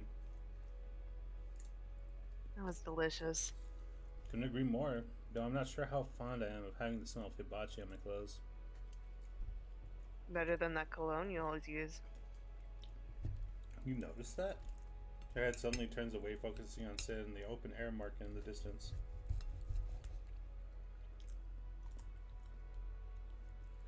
Well, we're in Little Trudon. The weather makes foot traffic non-existent. The town is ours. Where do you want to go first? She looks positively giddy, looking around the stores, looking for the best place to start. That way. I got a great feeling about it. With Olivia as my guide, we make our way towards the shopping center. Man, as if the main part of the city's holiday lighting wasn't captivating already, Little Trudon is just as whimsical. Fairy lights wrap around the street lamps while paper lanterns hang along the streets, illuminating our path in a reddish hue. Holiday cheer and cultural tradition mesh perfectly together. Is the northeast basically like our Little Trudon? Mm-hmm. It's got all the Korean stuff. Yeah. We're here. Here, looking to be some kind of Arabian bazaar from a movie, except built into a building. There's walls and even a ceiling, though the ceiling is plastic and semi-transparent. The walls are all cut into with cheap canopies jutting from the tops of the openings and so many colorful knickknacks hanging from them, and over tables equally filled with bursting with a plethora of items. Every other stall I see is a seller stationed right next to a cheap heater, waving and shouting at anyone who passes by. No, the streets had looked devoid of people. The shopping center was packed to the brim. I like how in Snoot Game this place was like a seedy place, and now in Wani, Inko isn't getting fucking scammed out of his brain. Right. Oh, that's the one. The one? I just know it. Lead the way. As we get closer, I can't help but notice a variety of interesting items being sold. Cheap looking toys that light up and make music, t-shirts with various decals and vulgar jokes, and jade jewelry that looks like it was handmade this morning. All of which have signs marking their prices that frankly reflect the quality very poorly. Further down the shopping center, we reach a section of the indoor market that looks almost like a convenience store. Shelves upon shelves of exotic produce and are placed along every wall of the store. In the center are displays showcasing snacks and candies with ineligible signs and cutesy mascots. The ceiling is now covered in greenery, more paper lanterns and banners adorning more Japanese text. Olivia's eyes light up with the glee upon seeing the wide array of oriental goodies. You know, let's make this our Christmas shopping. She nods and grins, and we start scanning each stall slowly. Immediately, I'm drawn to one that is exceptionally vibrant, from all the toys in show. Some of the plastic figures are even making noises, though there's a certain rattiness to them. So I'm sure I can find something for Vinny. Recalling our first meeting, I'm looking for any Power Raptor figure I can find on the table. Aha! Picking up a package figure, I wave Olivia over from her sugary treat hunting. Think Vinny will like this? She quirks an eyebrow briefly and then gives me the flattest stare I've ever seen. No. Why not? Inko, that is such a shitty bootleg. Like, it's not even named right. Look at the package, is a small green figure. Powerful Raptorials. Huh. Yeah, a lot of this stuff is cheap knockoffs. This is Duntown, dude. For real. If you want the good stuff, you gotta look in the back. The back? She rolls her eyes but motions for me to follow. Livia wheels herself past the table and deeper into the stalls. The first thing I notice is how there's even more boxes of toys along one wall. And opposite of that wall, a wall covered with a lot of swords and knives and other pointy lethal things. Instead of looking at the toy wall, Olivia's eyes are glued to the weapon racks. That'd be me.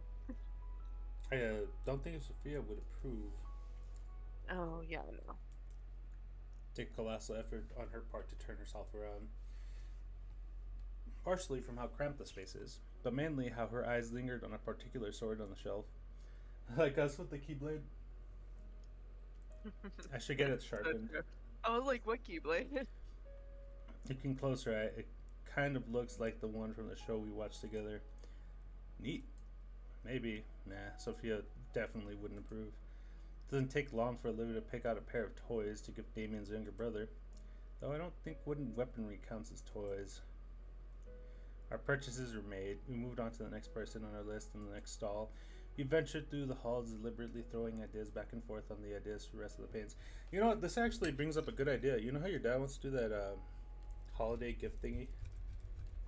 Yeah. You want to go downtown and figure something out? Sure, actually. That sounds fun. We can do it tomorrow. Yeah. I was astonished to find a jacket close and designed to mine, but for a fraction of the price and just the right size for Damien.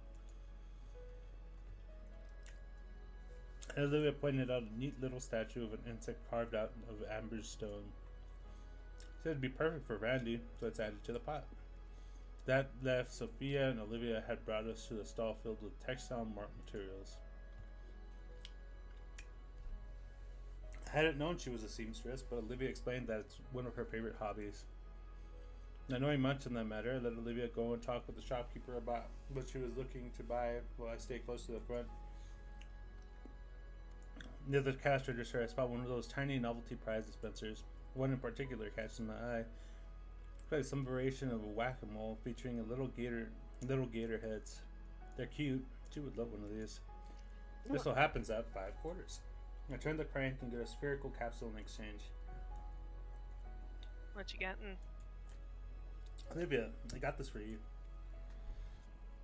Oh, Place the little toy in her hand. She brings it closer to examine. oh my god, it's adorable. Look, you can bop it with the little hammer.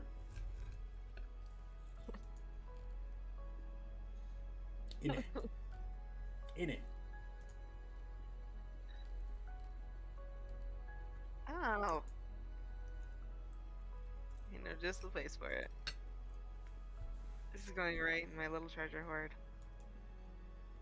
That brings a smile to my face. Did you find what you were looking for? Yep. Pulls out full colorful bottles from her chair's compartment. These babies will look great on the canvas. He had just the colors I needed too. Whoa, how's it different from regular paint from the store? It just is. But It just is. okay. I also got Auntie a roll of fox silk. She's always Oh. wanted to work with silk. Faux silk. Fuck. You never read faux before? No. It's just the wine, dear. Just the wine, dear. How later we've seen just about everything. It's like it's just in time too. And all the friendlier stalls are starting to close down. I want to get caught in tight alleyways in the city after dark. So Olivia and I call it a night and start heading back to the metro station. Make one last turn to come to the entrance and whoa. Oh. It's a large circular clearing with the widest space I've seen around here. Probably meant for the performers and such. The center is a huge Christmas tree. Colorful strings of lights connecting it to the surrounding stalls. How do we miss this coming in? Well, We'll have to crane our necks to see the star on top. It's mosaic. Each panel a different color to create a star within a wreath. The entirety of it aglow from a singular spot source from within. Colored lights bounce off of us as we approach. The color of Olivia's snout in reds, blues, purples, and some more vibrant greens. Near her breath coming out as a vapor is lit up like it's part of the Christmas tree. For a moment we stare at the Christmas tree in silence. All I can hear is the subtle ambience of our surroundings. It's serene. Was this a nice break? yeah. But you know, me, I'm itching to get back into it. Look back up at the tree. It's bright. Merry Christmas, Olivia. Merry Christmas. Were you gonna say Merry Christmas, Olivia? No. Christmas is until another few weeks. I know. Just felt like saying it. Yeah. Merry Christmas. It's kind of in time with now. Merry Christmas is what? It's Merry like 2 Christmas, weeks ago. everyone. It's in 2 weeks. Mwah! His hand finds mine. Our fingers intertwining slowly and our palms press firmly together. He doesn't Hold on, the speak. boys need to go out. Okay.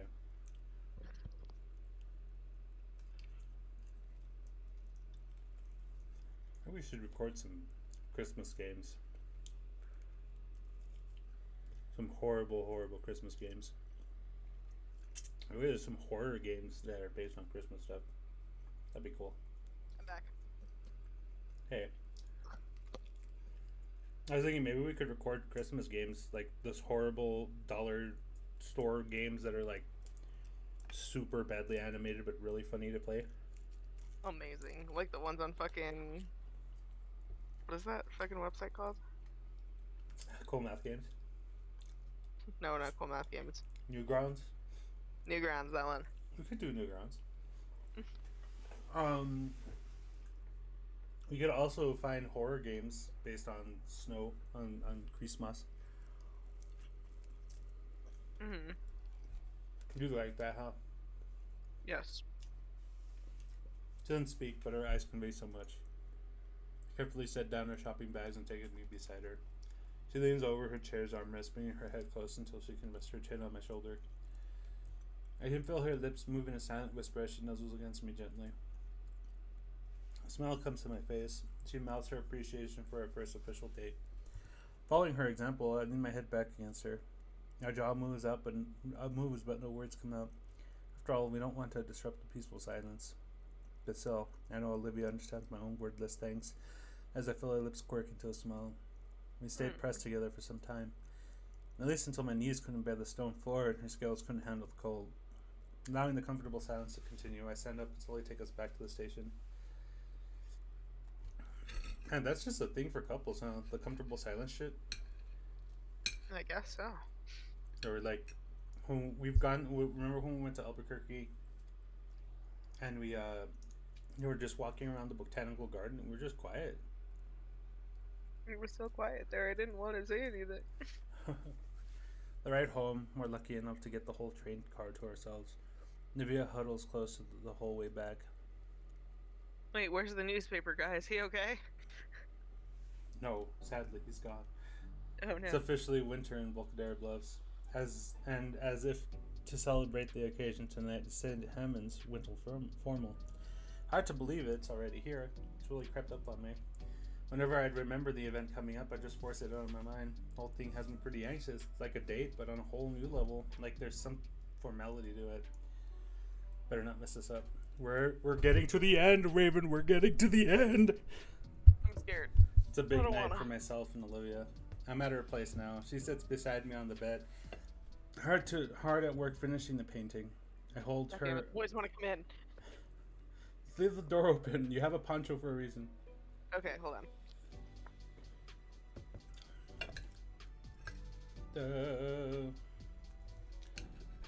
Do.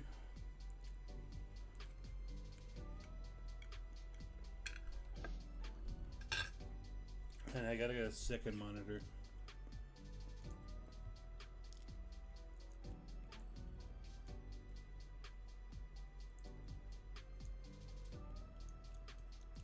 I live. We've had 4 views apparently. That might have just been me. You've gone into it 4 times? Yeah, just so that I could make sure it was working. Wow. I hold her other hand while she carefully brushes. On occasion, Olivia glances nervously at the clock. Each check is another second possibly wasted. She's really working down to the wire. It's not to say she'd let the deadline creep up on her, of course. Quite the opposite. Every day after school and until bedtime, she's been working hard at it. Not just needs the finishing touches. She was so anxious today, just completely beside herself, pestering me during lunch and throughout our class together about how she wants to finish right away, to the point I had to talk her out of ditching class. She settled for dragging me back to her place the split second class ended. Good thing I thought ahead and brought my formal clothes the night before. Brand new mauve blazer by Jacquard Baryonic. Oh my god. Freshly tailored slacks pressed to perfection, and polished black leather dress boots to give myself that extra height. Tiny Eric flecks of paint jump on the canvas beside me. Each one gives me a mini heart attack. She told me not to, but I can probably sneak a glance out of the corner of my sunglasses. As I try to get a peek, however, a claw gently flicks my cheek, followed by a little growl. No. No peeking. Come on, you said you needed me here for support, and I can't even see it? No peek. Just sit.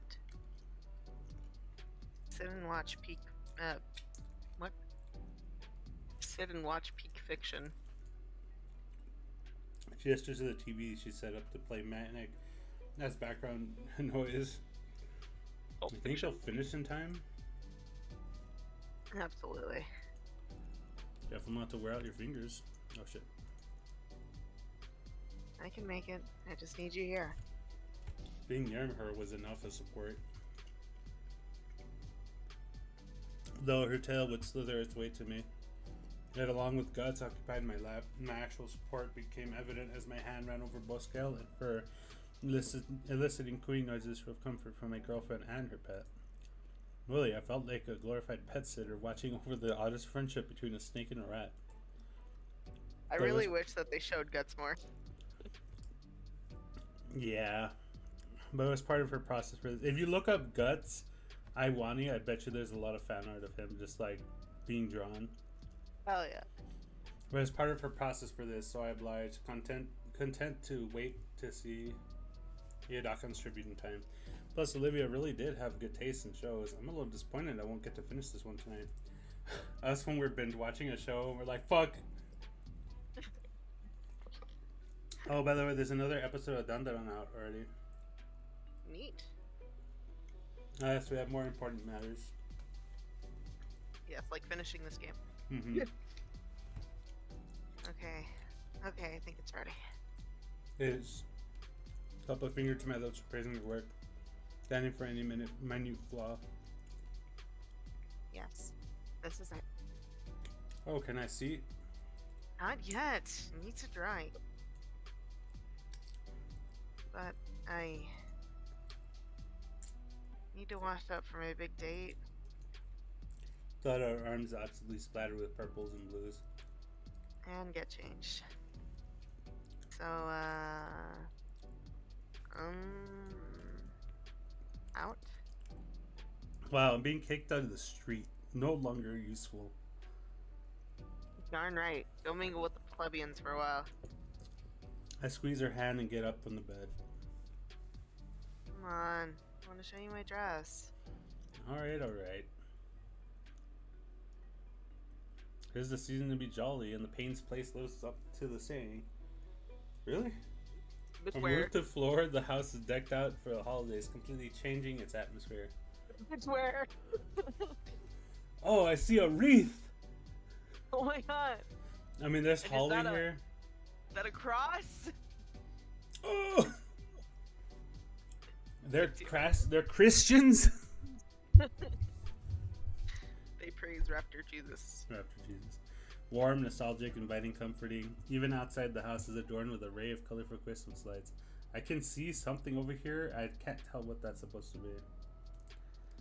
The rest of the Paynes and Liz are lounging in the living room. Jesus Christ, Liz. God damn, Liz. Hey, everyone. Hinko, is it true you ordered a... Shh, I'm pretty sure it's supposed to be a surprise for her, hon. Oh, my bad.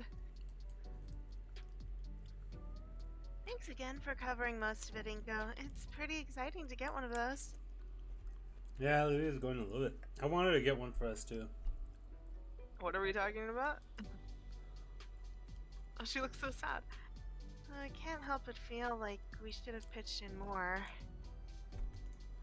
Don't worry about it. It was my idea, after all. Nice jacket, by the way. Why, thank you. Just then, Damien takes a seat right next to Liz, casually swinging an arm around her. I don't know if the thing picked up that No. noise I made. It did not. I was like, It's still not picking it up. It doesn't want to pick up my noise. you're peeking it too much, that's why. Damon looks my way with a flickering eyebrow and smug toothy grin. He knows he's won. A small... Love that. With suave moves like that, I should keep in mind to use on Olivia. Sophia looks like she's about to ready to burst with excitement and can't hold it in any longer. Oh, my little boy's all grown up to be a man. Mom! Now, son, it's every parent's God-given right to tease their kids. One day you'll be doing the same thing to yours. Yippee! You guys are gonna be like this all night? Where's Vinny when you need him? I didn't want your little brother being left out of having some fun tonight, so he's having a big sleepover with his karate team. And let's be fair, I'm not going to risk that little rascal making any mess of anyone's outfits before their big night. As much as I love the little guy, the last thing I'd want is acid damaging my evening gown. You know, I think I'm coming down with something. Oh, stop it, you. The next couple of minutes, we simply relax and wait for Olivia, while Damien and I relax. With The way he has his arm around Liz's waist, the blush begins to slowly grow from her cheeks and down her neck. Kind of reminds me of the upside down thermometer. Damien scooches her closer to him and uses his other hand to guide her flustered face towards his. He leans in and seemingly whispers something in her ear. And whatever it is, he said, makes the lizometer hit 1,000 degrees with an alerted yelp. Parents are grinning from ear to ear as she squirms at their gaze. Despite the embarrassment radiating off her like a fireplace, I don't feel too bad for her. Pretty sure this is what she wants. So what the heck did Damien say to her? He's probably just like, I bought 50 trillion condoms. He's right. And this is just like, why did you? He hit her with that dress would look better on the floor. That dress would look better. Oh, that dress would look better in my room, you know. Oh my god. More so, is he doing this on purpose? You know he is. Why are we all looking at the giant licorice whip? Scratchy voice draws my attention and I turn to see. Aww. She's beautiful. Saving that. Should I be scared? I'm genuinely floored. The dress, the accessories, the makeup. Elegance springs to mind. Regal, too. But what escapes my lips is beautiful. The others are also complimenting her, but she pays them no mind. She's looking only at me as I am her. Bashfully, Olivia looks away at last, and I clear my throat. Cheeks feel exceptionally warm. Olivia is practically aglow. Look beautiful, Olivia. Thanks, Ingo. Auntie Sophia helped with the dress. Twirls her I chair noticed that about. she's calling them auntie and uncle a lot more in this one. Yeah. So what do you think? What ending did you get? I think I got the good one. There's two good ones. There's a bittersweet and the good ending. Oh no, I don't know. She twirls her chair about, allowing me to take her in from all angles.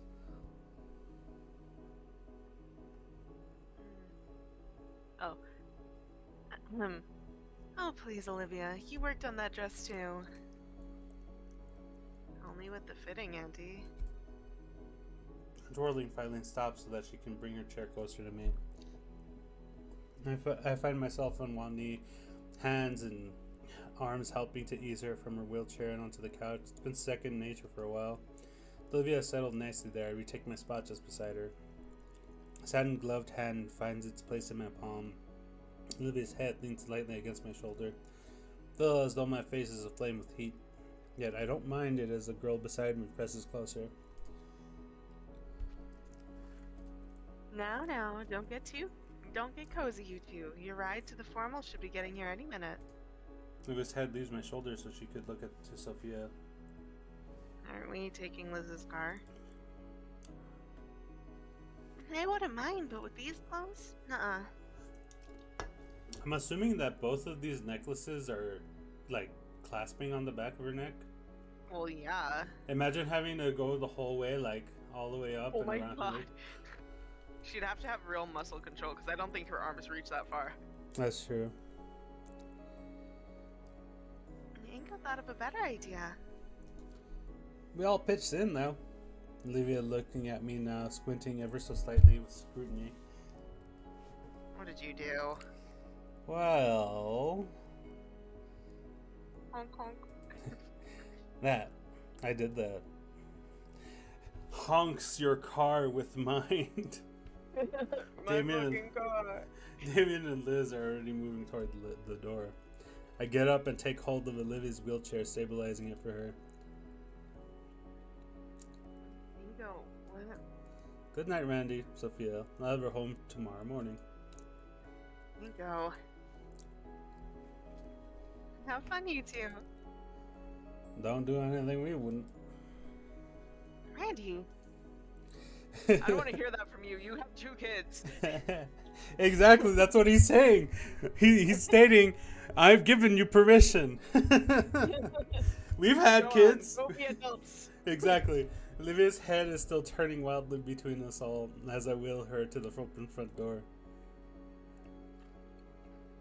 The gator head finally stills, and I'm sure her eyes are as wide as saucers as she sees what's parked in front of the house. Figures for such a big night, we deserve to ride in style. What about the tomorrow morning bit? Oh, we're gonna hang out at my place after. Is that why I'm missing my favorite PJs? The limousine driver is already at the passenger door holding it open for us. I gently push the wheelchair towards the vehicle as she continues to stare at it in awestruck silence. Okay, wow. Alright, this is... If I may. You may. Carefully take the painting from her with both hands and place it against the back seat. Once Olivia is satisfied, it's her turn. Aw. Oh wow, it looks even nicer on the website than on the website. It looks even nicer on the website. This is trash. The seats are all dirty. Is that a condom? Hey. I can't hear you. Why can't you hear me? Uh-oh. What?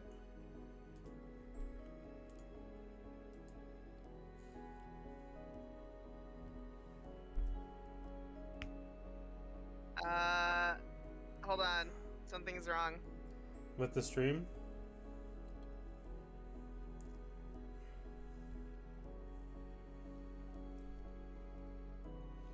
I think the stream is okay. Testing? Can you hear me? In Discord? Ah, shit. I need to restart my computer. Just do it on your phone.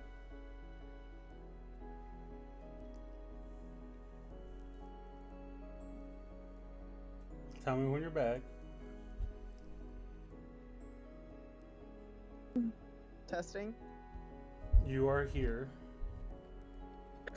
Alright, we're doing this a little different. I'm As sorry long- if the goes down. I mean, it doesn't sound that different. Okay, cool. Okay, can you watch the stream though? Yeah, I got it. Okay. Hey, Inky, the bar's for the free game, right? I throw Damien a thumbs up. It's all paid for, amigo. With a little help from Liz, of course. Awesome. Demon's already pulled 2 glass bottles of cola from the tiny fridge. Using his tooth like that was impressive, not gonna lie. Cracks open the second one with relative ease. For you. He gestures with the bottle if I'd like one. Sure. Careful you don't spill on the painting. Even a drop lands on it and I'll murder girl you. Yeah, of course. Can I see it? No. No one lays eyes on it until we set it up in the memorial room. I promised myself that. Whoa, you made the painting without even looking at it? She did. Wow. God damn it. Shut up, both of you. Me and your brother, dude. I lean back into the plush seating, letting my arm rest gently over Olivia's shoulders. She leans her head onto my shoulder in response, a low coo escaping from her mouth. Skyline of Volcadera is painted an evening glow as we relax to the low rumbling of asphalt on rubber. Christmas lights dance and flicker across the face of buildings, turning what would normally be a bland color palette into something much more vibrant. The whole ride there, we shared drinks and stories of the past semester. It's like the party's already started. I've heard they got a big name disc jockey this year. I can't wait to dance.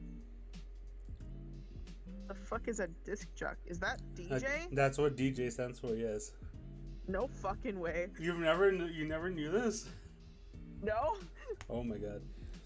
I'm dying to check out the buffet they've been posting about on the school site. I didn't know you checked that. Special occasion. They got everything tonight, man. You name it. Burgers, pasta, steak, tacos, cakes, even some of those yummy leaves for Liz. I'm glad you thought of me. I'll be gunning for the buffet room first thing. You guys will be joining us for dinner, right? Maybe, but first, I want to get this painting on display as soon as possible. Thanks for helping me do this, Inko. I smile and squeeze Olivia's hand. She squeezes back.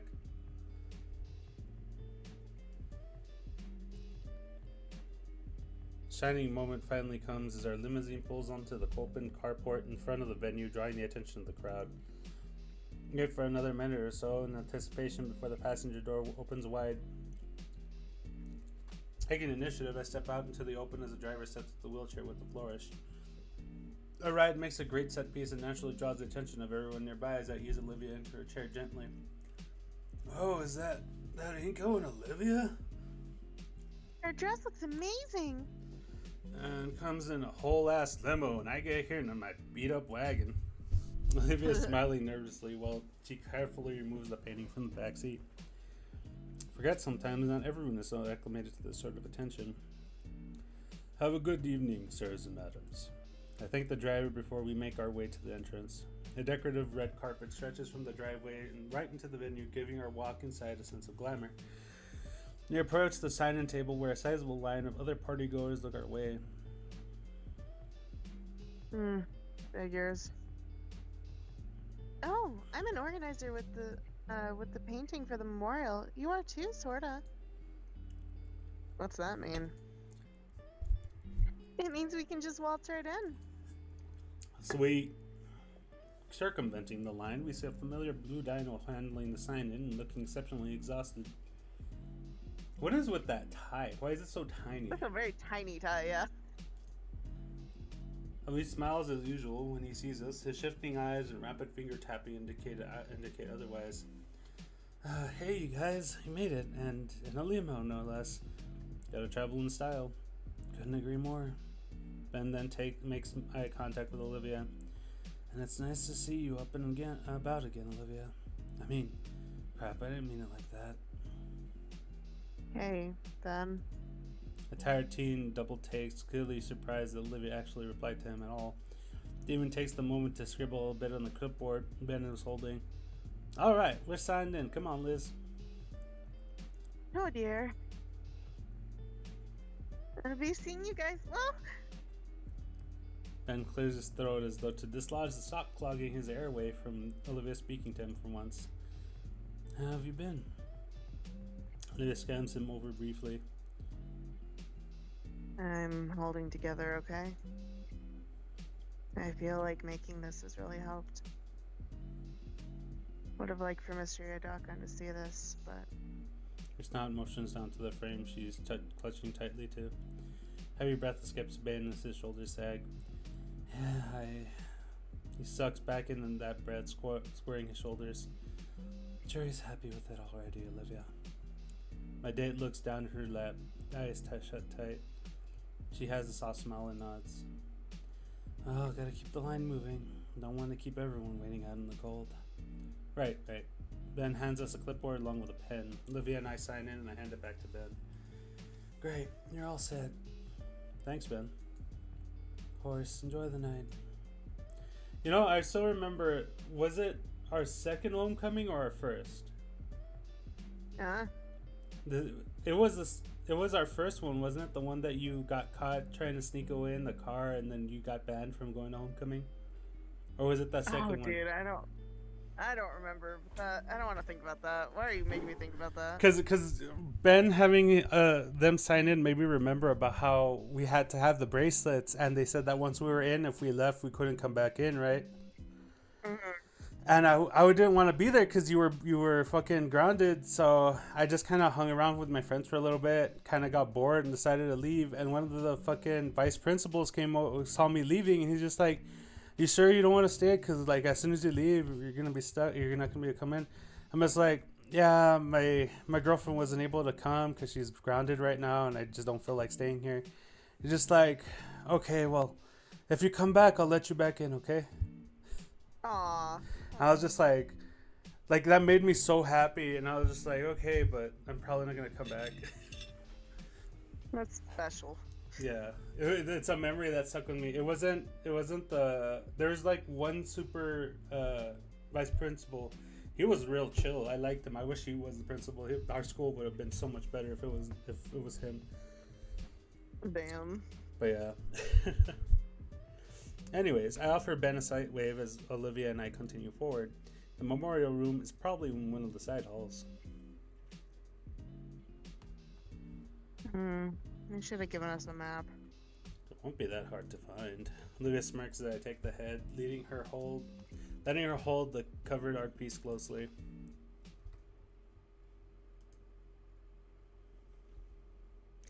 As I predicted, the memorial room isn't hard to find.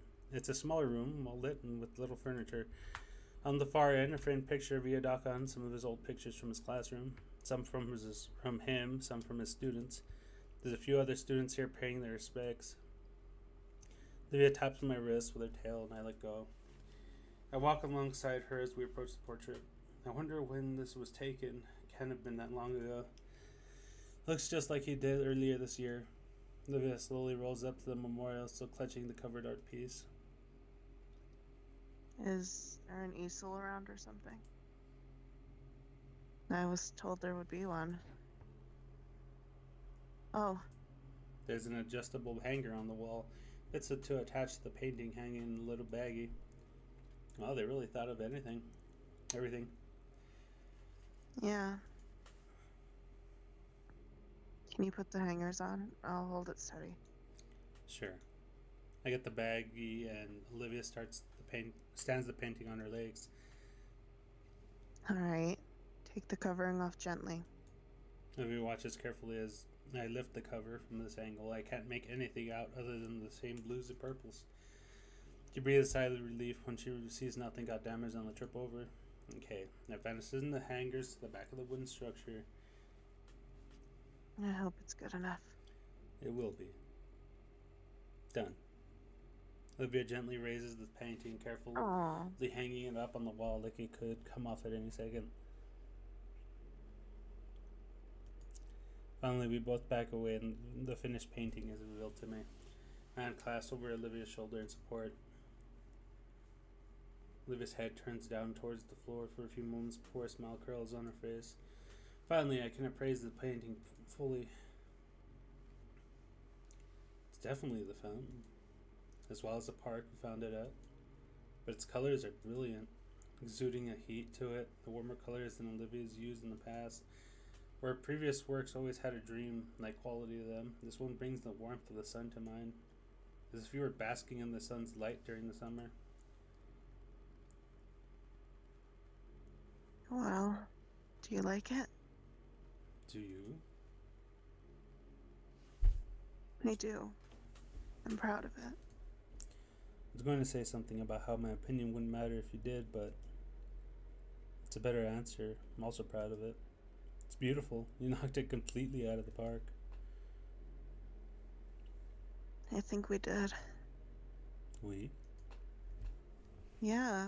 Without you, I really don't know if I could have finished it.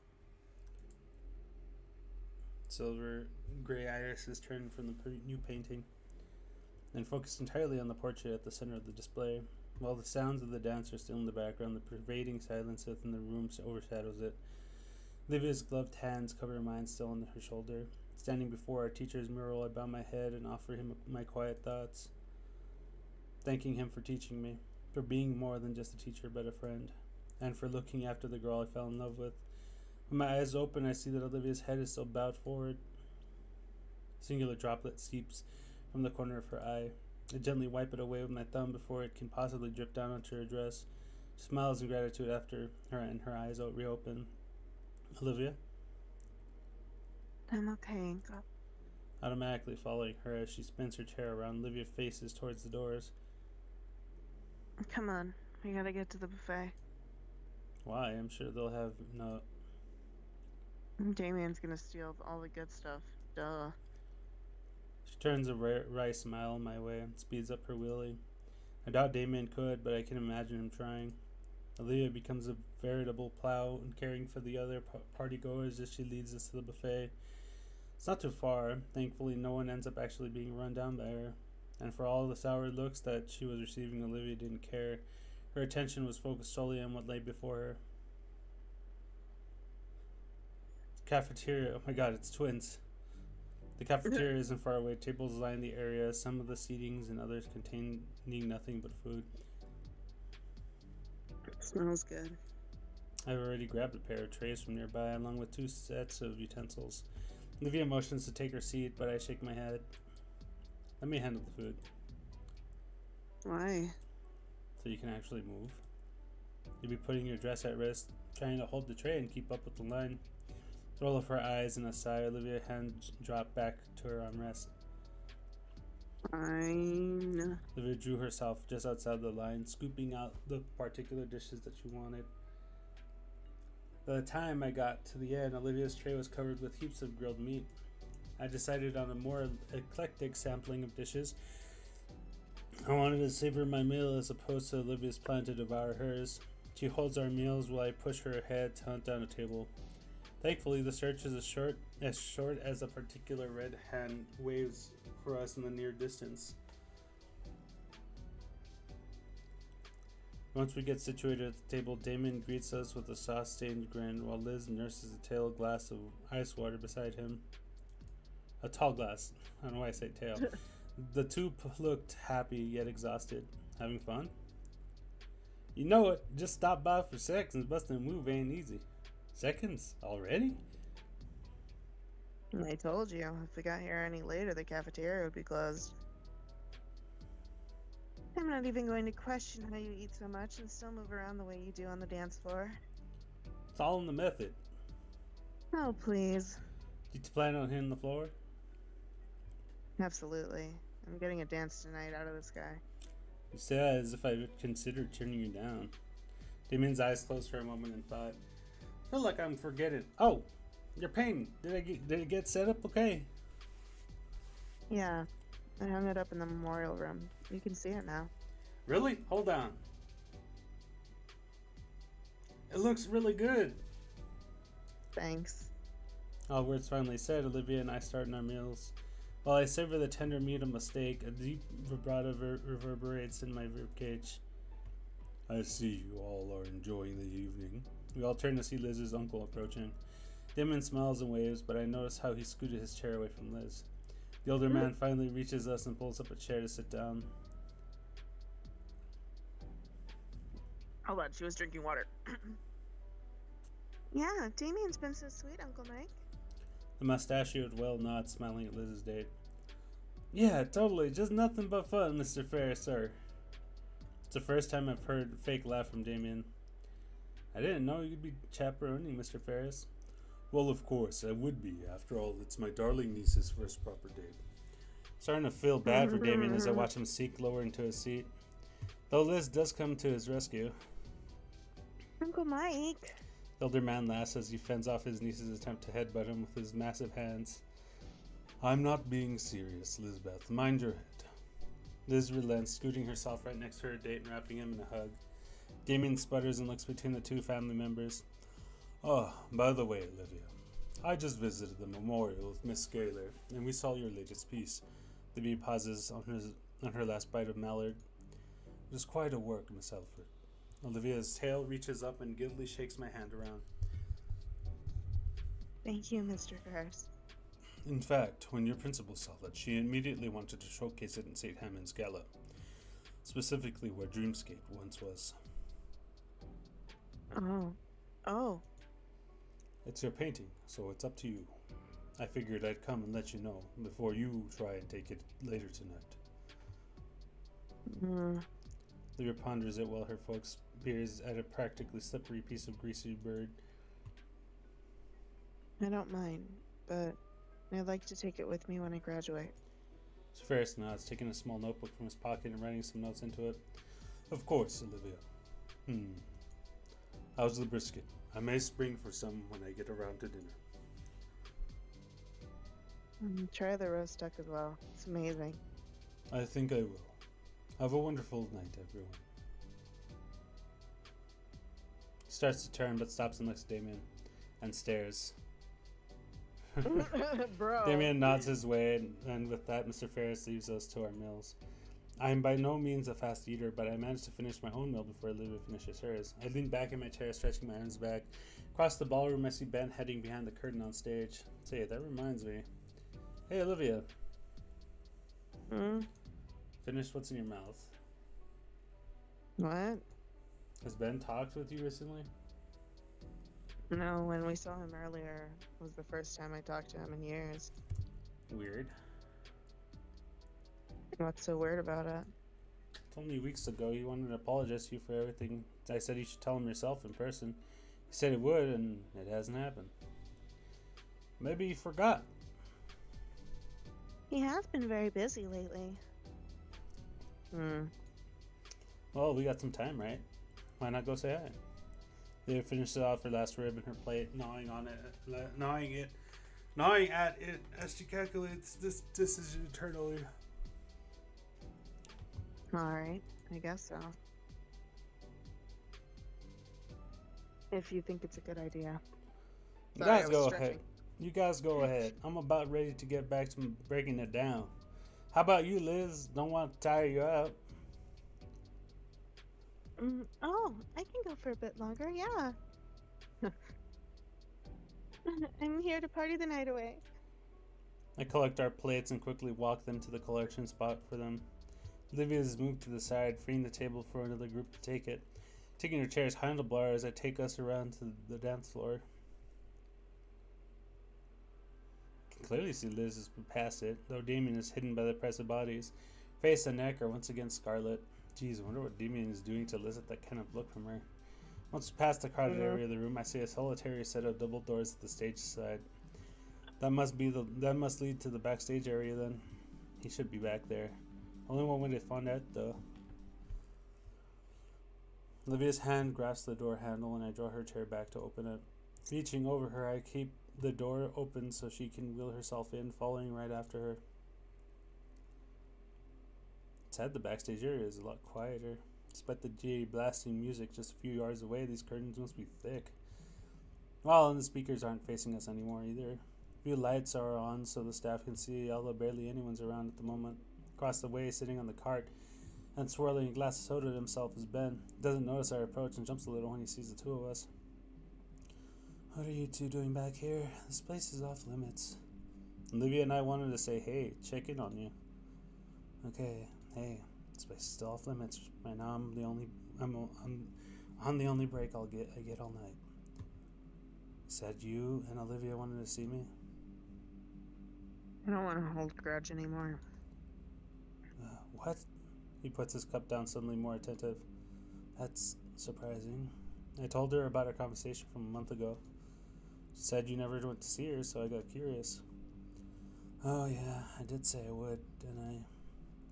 Sorry, I forgot. I've been busy. Alright, let me gather my thoughts. Ben runs his hands through his hair, thinking of how to string his words together. Olivia, I'm sorry about all those years. I thought I was doing something to help you out. Instead it pushed us apart and hurt you. Made you doubt yourself, made you feel cornered so you felt you had no choice but to shut everyone else out. I don't know it would affect you that much. And I've been regretting it for years. I'm sorry. Beyond the muffled beats of music playing just beyond the curtain, the silence hangs in the air. Thanks, Ben. Means a lot to hear that from you.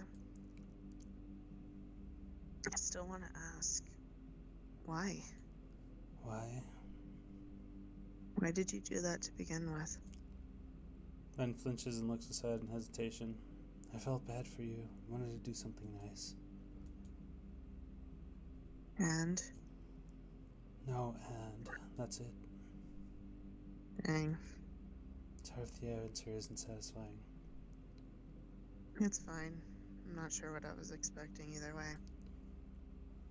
I just know that it's well past time to forget about all of that. So, we can be friends again? I like to take it one step at a time. Okay. Maybe sometime in the future. It's a lot to process, even this conversation happening for me. I get you. Thought we'd never be able to just talk it out like this. Yeah. You hear the steady march of heels approaching. Ah, la chingada. Oh, doesn't she look cute? She got her hair cut off. I get worried for a second that it's staff here to kick us out, but it's just Mia. There you are. Good lord, Ben. I've been looking everywhere for you. You've just been lazing here this whole time? I'm out here looking like a chump with no date. I told you already, if you want your... Oh, you two. Mia, you're still not mad about that, Hmm? Oh, of course not. Don't be stupid. As far as we're concerned, it's water under the bridge. So, have you been making any new pictures lately, Olivia? I just finished a new one, hanging in the memorial room. I saw it. Looks good. Hey, how come mine didn't look like that? Look, yeah, I said that right. I'm joking, I'm joking. I haven't got a chance, unfortunately. Oh, it's great. I can hardly put it into words. It's a piece by Olivia. That goes without saying. An odd air of calmness settles on us as we just stand there in the glow lighting in the backstage area. Even Mia seems to have fallen into its grasp as she leans against the box Ben is sitting on nonchalantly. Well, only one semester left. Yep. Mm-hmm. And then we're all out into the real world. So we're all cool with each other. Sure. Stay out of my way, and I'll stay out of yours. Deal? Deal. Great. Then we can cross that finish line without incident. You want to graduate without any more antagonism? That's always what I've wanted. Just other crap makes it the only option. I don't get it. I don't expect you to. Ben chugs the last of his drink. Oh, this was nice. Truly. Yeah, alright. We should get going. Right, Olivia? Hmm. You guys enjoy your night. Thanks by me seeing you guys. See you, Ben. Ciao. That was Push awkward. Olivia out to the backstage area and into the bright, loud ballroom again. Of course it was. Angsty teenagers being angsty. That went pretty good, honestly. I still, for obvious reasons, dislike that any of my friends are around me, but what can you do? That's just how life is. Got the people I've got, and that's what matters. My chain of thoughts is broken by Olivia's tail tugging hard on my wrist. What, Olivia? You okay? I doesn't respond verbally, simply pointing to where her shocked wide eyes are staring. Following her gaze, I see... Is that Mr. Ferris? Couldn't be. But then again, he's the only whale in attendance. Am I seeing things? Nope. Can't turn my eyes away to see Damien and Liz. Mr. Ferris is busting it down extremely hard, like Oh my genuinely God. worried for the dance floor hard. How's that even possible? Uncle Mike's actually an avid dancer. There's avid dancer, and then there's bringing that amount of heat to the floor. Did he always know how to do that? No, actually. This is the first time I've seen him dance like this. Crowd around Mr. Ferris has finally broken their silence, cheering him on as he thrashes his dance floor like crazy.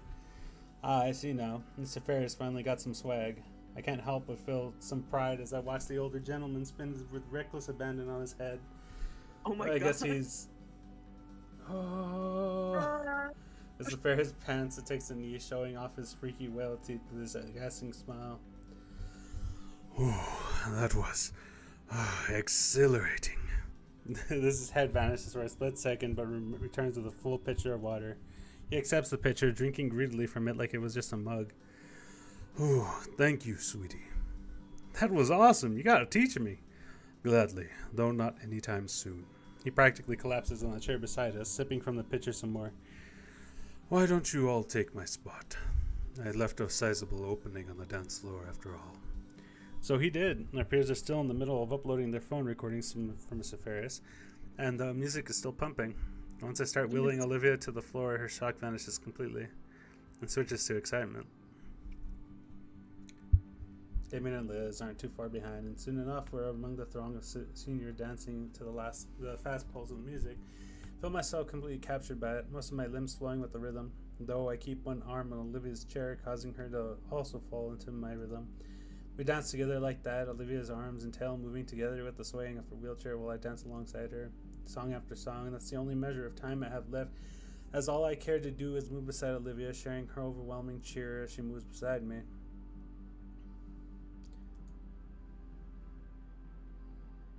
At a certain point, my throat's too dry to ignore. Olivia caught me rubbing my throat and decided it was a good time to break for soda.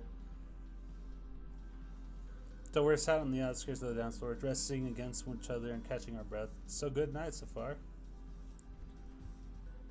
Yes, absolutely. Probably the best of my life. Wow. For life, my thoughts go back to the parties I had gone to. There'd been dancing and talking, lots of people, but when I compare tonight to all those small house parties... Too much? No, actually, I think you're right. This has been one of the best nights of my life, too. Gotten to do just about everything I was hoping. Everything? Chin rests atop her hair, a sweet scent of her shampoo concentrated in her tiny hair bun, further relaxing me. Its hand clings tightly to mine, and I reciprocate. You? Almost. There's just one thing. The pop music dies down, and the lights start to dim, signaling the start of the slow dancing. After that, the party's going to be over. I felt her head turn, her bun pushing my cheek and making me pull away. Olivia looks wistfully towards the dance floor, where the crowd has diminished to only a couple swaying gently to and fro. She's clearly thinking about something. Something right. Stand up and face her, taking both hands. Olivia?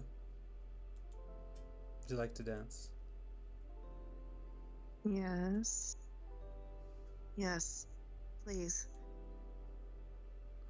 That would be perfect. I hope this doesn't make you cry. Olivia practically jumps back into her wheelchair from the seat. Come on, come on. They're only playing a few of these sappy tracks. The tail drags me by the arm to an open slot on the floor. Alright, how are we gonna do this? A hum of mirth slips through Olivia's smile as she takes my hands in her own and takes the lead of our dance. My date sways side to side within her chair, slowly falling into the gentle rhythm of the romantic music. Her grin grows wider as I match her pace, stepping left and right in tandem with Olivia. Her beautiful silver eyes are almost hypnotic, as I find myself lost in them. I feel as though I could linger in this moment for the rest of my life. It's Olivia's voice that dispels the trance she had over me. So... For the briefest moment, I hear the worry in her tone. this is... good, right? Present her with my most reassuring look. Absolutely, Olivia. Olivia's eyes turn downward. Yeah, but... There's still hesitance in her voice. My fingers squeeze lightly to draw her eyes back to me. Olivia, what's wrong? I've been practicing. Just for this. Yeah? Yeah. Because I've been thinking about it a whole lot, too.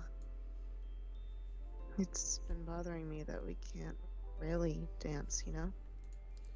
This is perfectly fine, though, Olivia. I mean, I want this to be the best it can be, without letting any dumb condition get in the way. And you do too, right? Except I don't mind one bit. We can't dance like everyone else. So what? We're still dancing. Olivia smiles, though it carries a hint of mischief. Trust me, alright? I want to show you something. She breaks away from me, my embrace. Huh? What? Just keep your eyes on me and go. Why are we saving? I'm just gonna let this play. Don't cry, okay, honey?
I'm What the exhausted. fuck? That was you. Do you like it? Yes. Are you crying? No, but I feel really happy. I'm exhausted. I'm thrilled. And I love her. She really went so far just for me. No, just for us. I'm thankful. I have these glasses. I feel pricks of tears at the corners of my eyes. The final song ends and the lights brighten once more. The crowd around us shifts. Some people are leaving, probably to go home now, but others take their place, looking toward the stage for whatever ending ceremony there might be. When it approaches the mic stand on stage, leaning into the microphone after making sure it's turned on. Good evening, everyone, and thank you all for coming tonight to the annual St. Hammond's Winter Formal. And a huge thanks to our student council team for putting this whole thing together. Hope everyone here made some memories they'll treasure forever. With that last dance, our time here is up, and you're all free to go. Good night, stay safe, and enjoy your winter break. We'll seeing you all next year. He waves once more and returns backstage. Some students start milling out towards the doors to their cars. Damien and Liz find us through the crowd. Hey, that was amazing out there. Thanks. You guys ready to bail? Yeah, the limo is out front still. We got him until midnight. Heck, we can stop for somewhere too if we wanted. Oh snap, like ice cream? In this weather? In any weather. Olivia? I'm steaming hot. I actually would like a root beer float. Sounds like a plan. You and your root beer floats. Root beer float. Olivia's tail trembles from the overexertion, but still snakes are on my wrist as always. It needs a massage, poor baby. She huddles to herself as we leave behind the Grand Con Center and out into the freezing air of the city. True to my word, the limo awaits just outside down the walkway. The driver gets out on seeing us and goes to open the door for us. Damien and Liz hop in, sighing in relief at the heated seating. I start helping Olivia in. Just like her tail, her legs are quaking from exhaustion as I help her make the jump from the chair to the seat. We're all collapsed in the cozy seats, euphoria from the dance finally wearing off and leaving us with just the exertions of them. It's a pleasant soreness, though, as Olivia rests against me with a yawn and tired smile. Damien hands out the last bottles of blissfully cold soda, which we nurse slowly. And now all that awaits is a calm evening with my friends. Once more, my head lays atop Olivia's, feeling her soft hair tickling my cheek pleasantly. She nuzzles back against me, her eyes slowly closing. Tonight, definitely, was the best night of my life.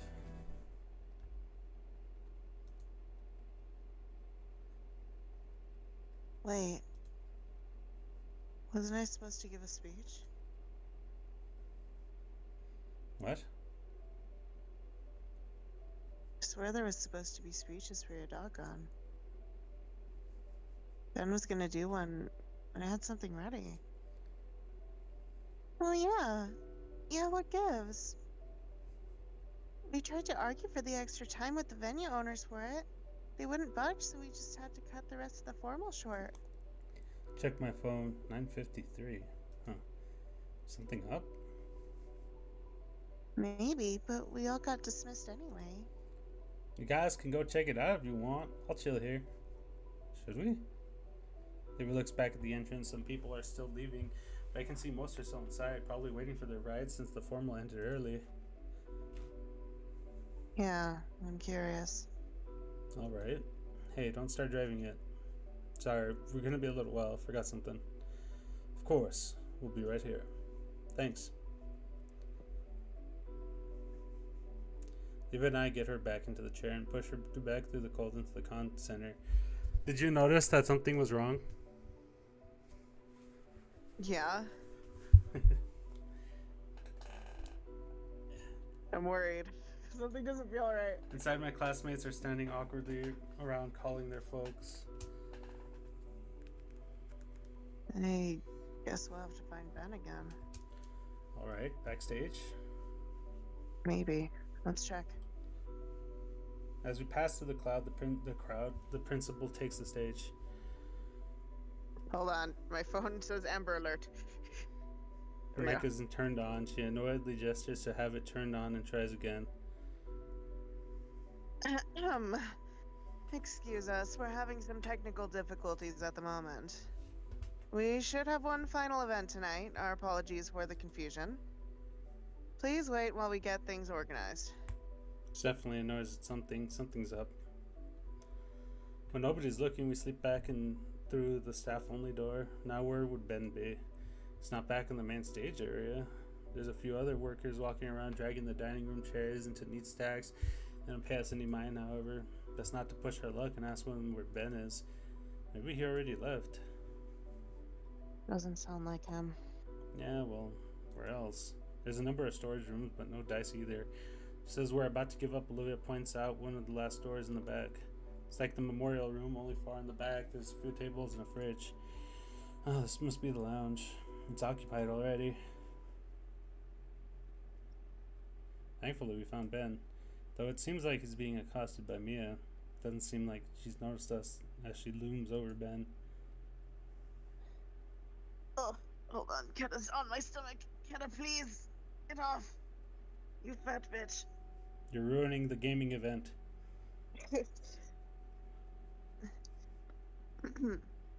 This is unbelievable. I really don't ask much of you. Could you, at the bare minimum, not be a jumpy spaz in front of my friends? I'm sorry. You better be. Tonight was important and you nearly ruined it. Yeah, I'm sorry. I've been trying my best. You know I can't help it. Listen, I've been good like you wanted. Just please, I need my...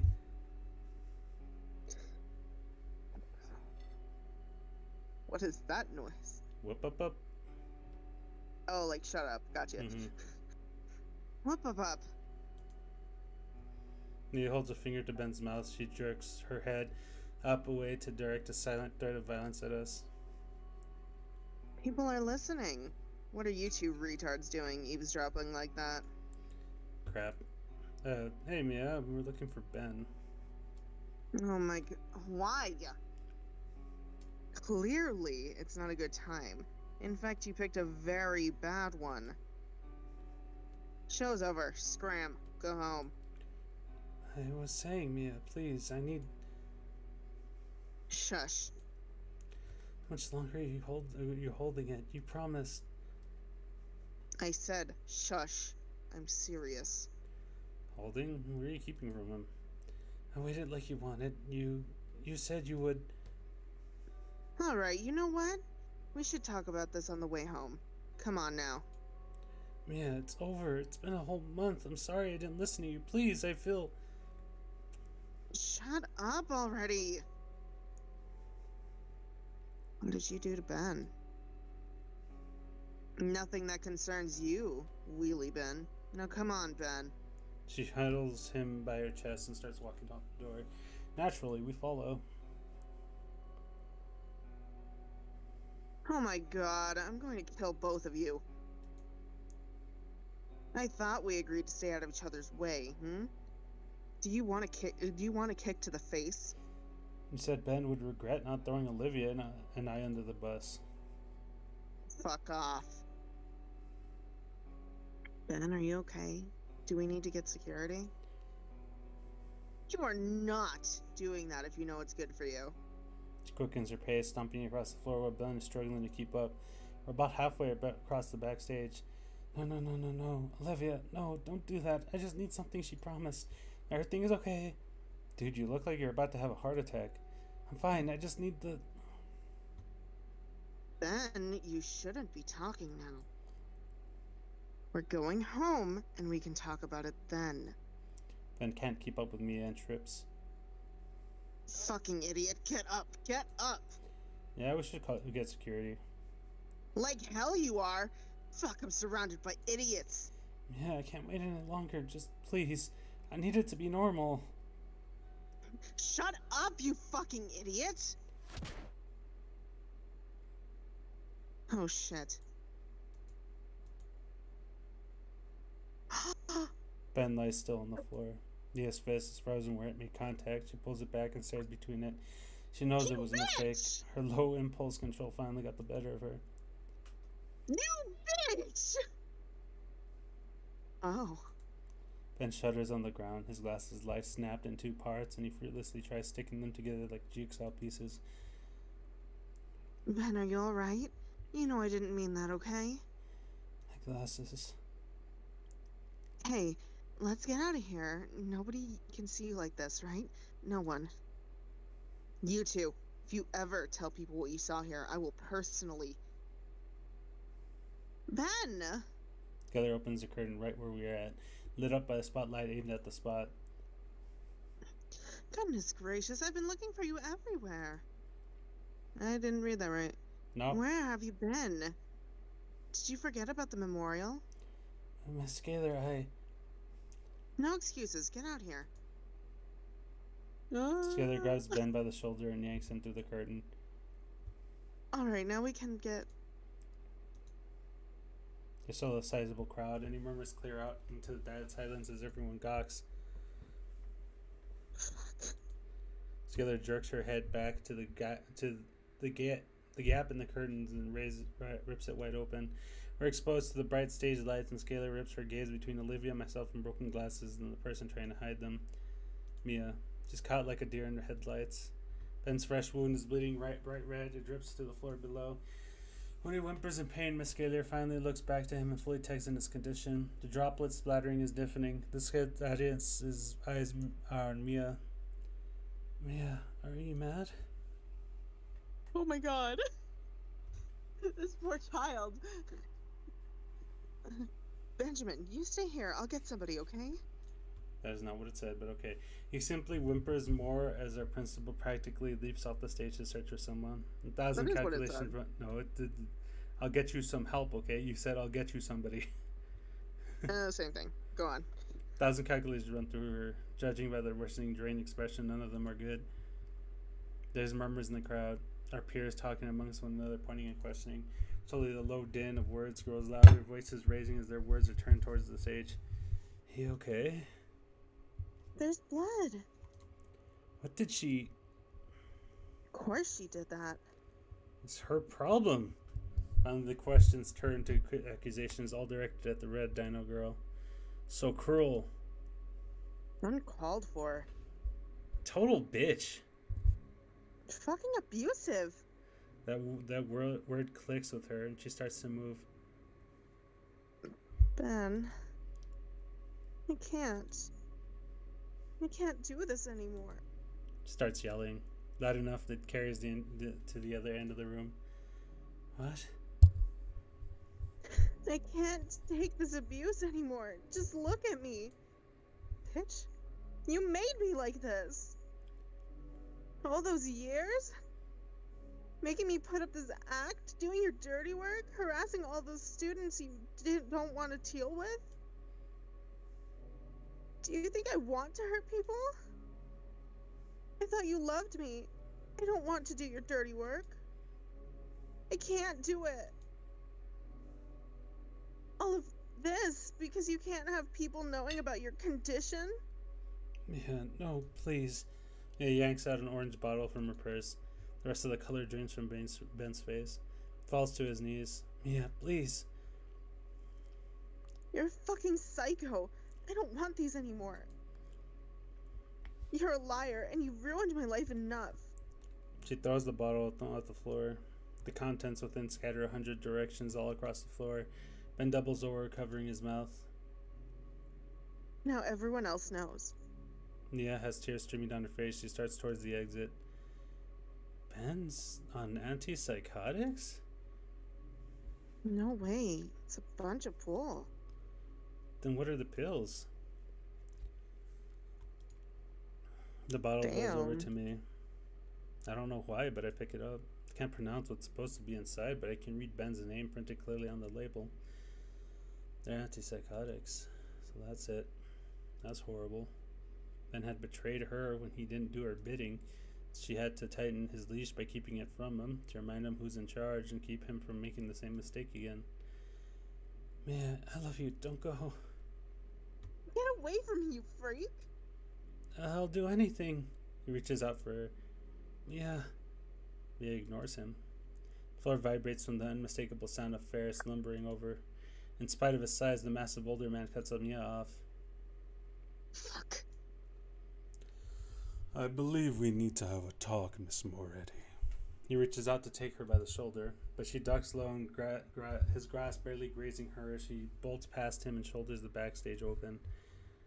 And just like that, she's gone. Together returns to the stage with the first aid box in hand. She retakes the mic, her troubled words tumbling freely.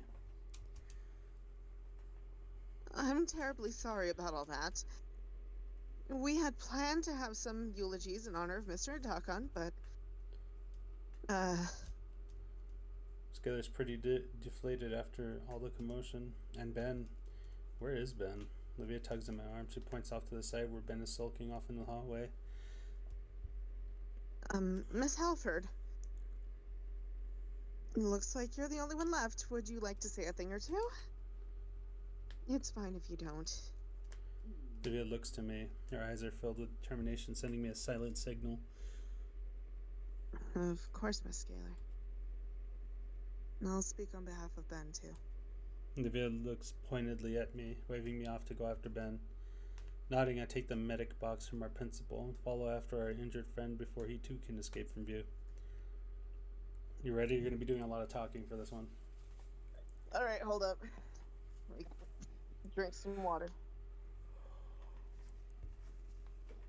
We're almost done with this, but the sad part is we're probably going to have to cut it short. What? Fuck it. Okay. Hello, everyone. I'm gonna say a few things about our old art teacher, Mr. Yadakan. Walking after him, Olivia's words fill the now quiet hall. Mr. Yadakan was more than an excellent instructor. I always saw him like a father figure of sorts. Wanting to do right by me and by the rest of his students. I recall at the time I spent with him, all the time I spent with him. Teaching me everything he knew, doing his best to guide me. Not only as an artist, but as a person too. I had gotten so caught up in my own worries that I couldn't see all the wonderful things around me. Stuck within stupid walls I had erected, made from pity and self-loathing. And he had been the one to help me break free from those walls.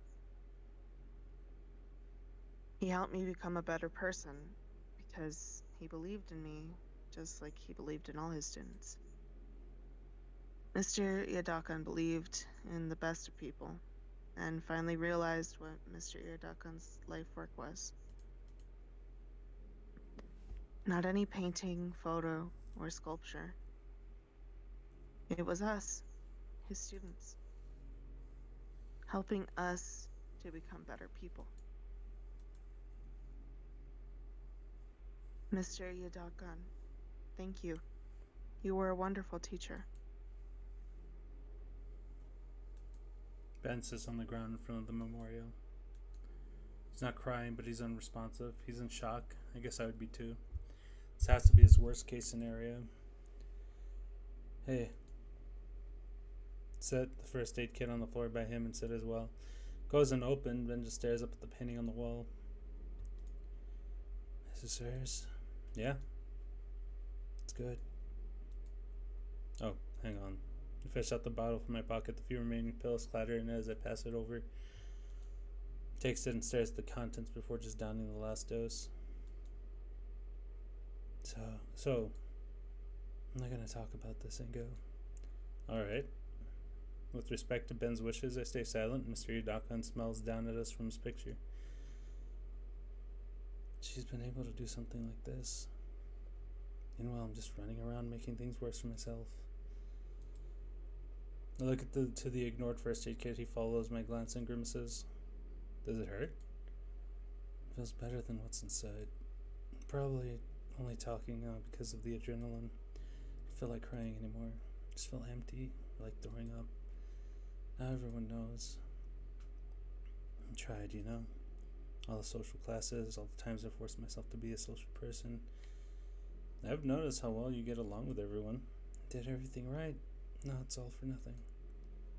I don't think they'll care. Will they? Tell me, do you see me the same way after hearing this word psycho? Neither does anyone else. It's just natural. Can't be the mildest thing in the world, but the label doesn't discriminate. Even with all the good impressions I've made over the years, I'm a threat. May as well just drop out and finish high school online. You're my friend still, and you're Olivia's friend. Am I? Given time. Just sit a while, staring at the painting. You know, little Trudon? Took Olivia there. She loved the place. She got herself some fancy Asian paints for this. You know, it's... Earlier I told her there wasn't any big reason I did what I did. That was a lie. You look at her and instantly know her whole deal.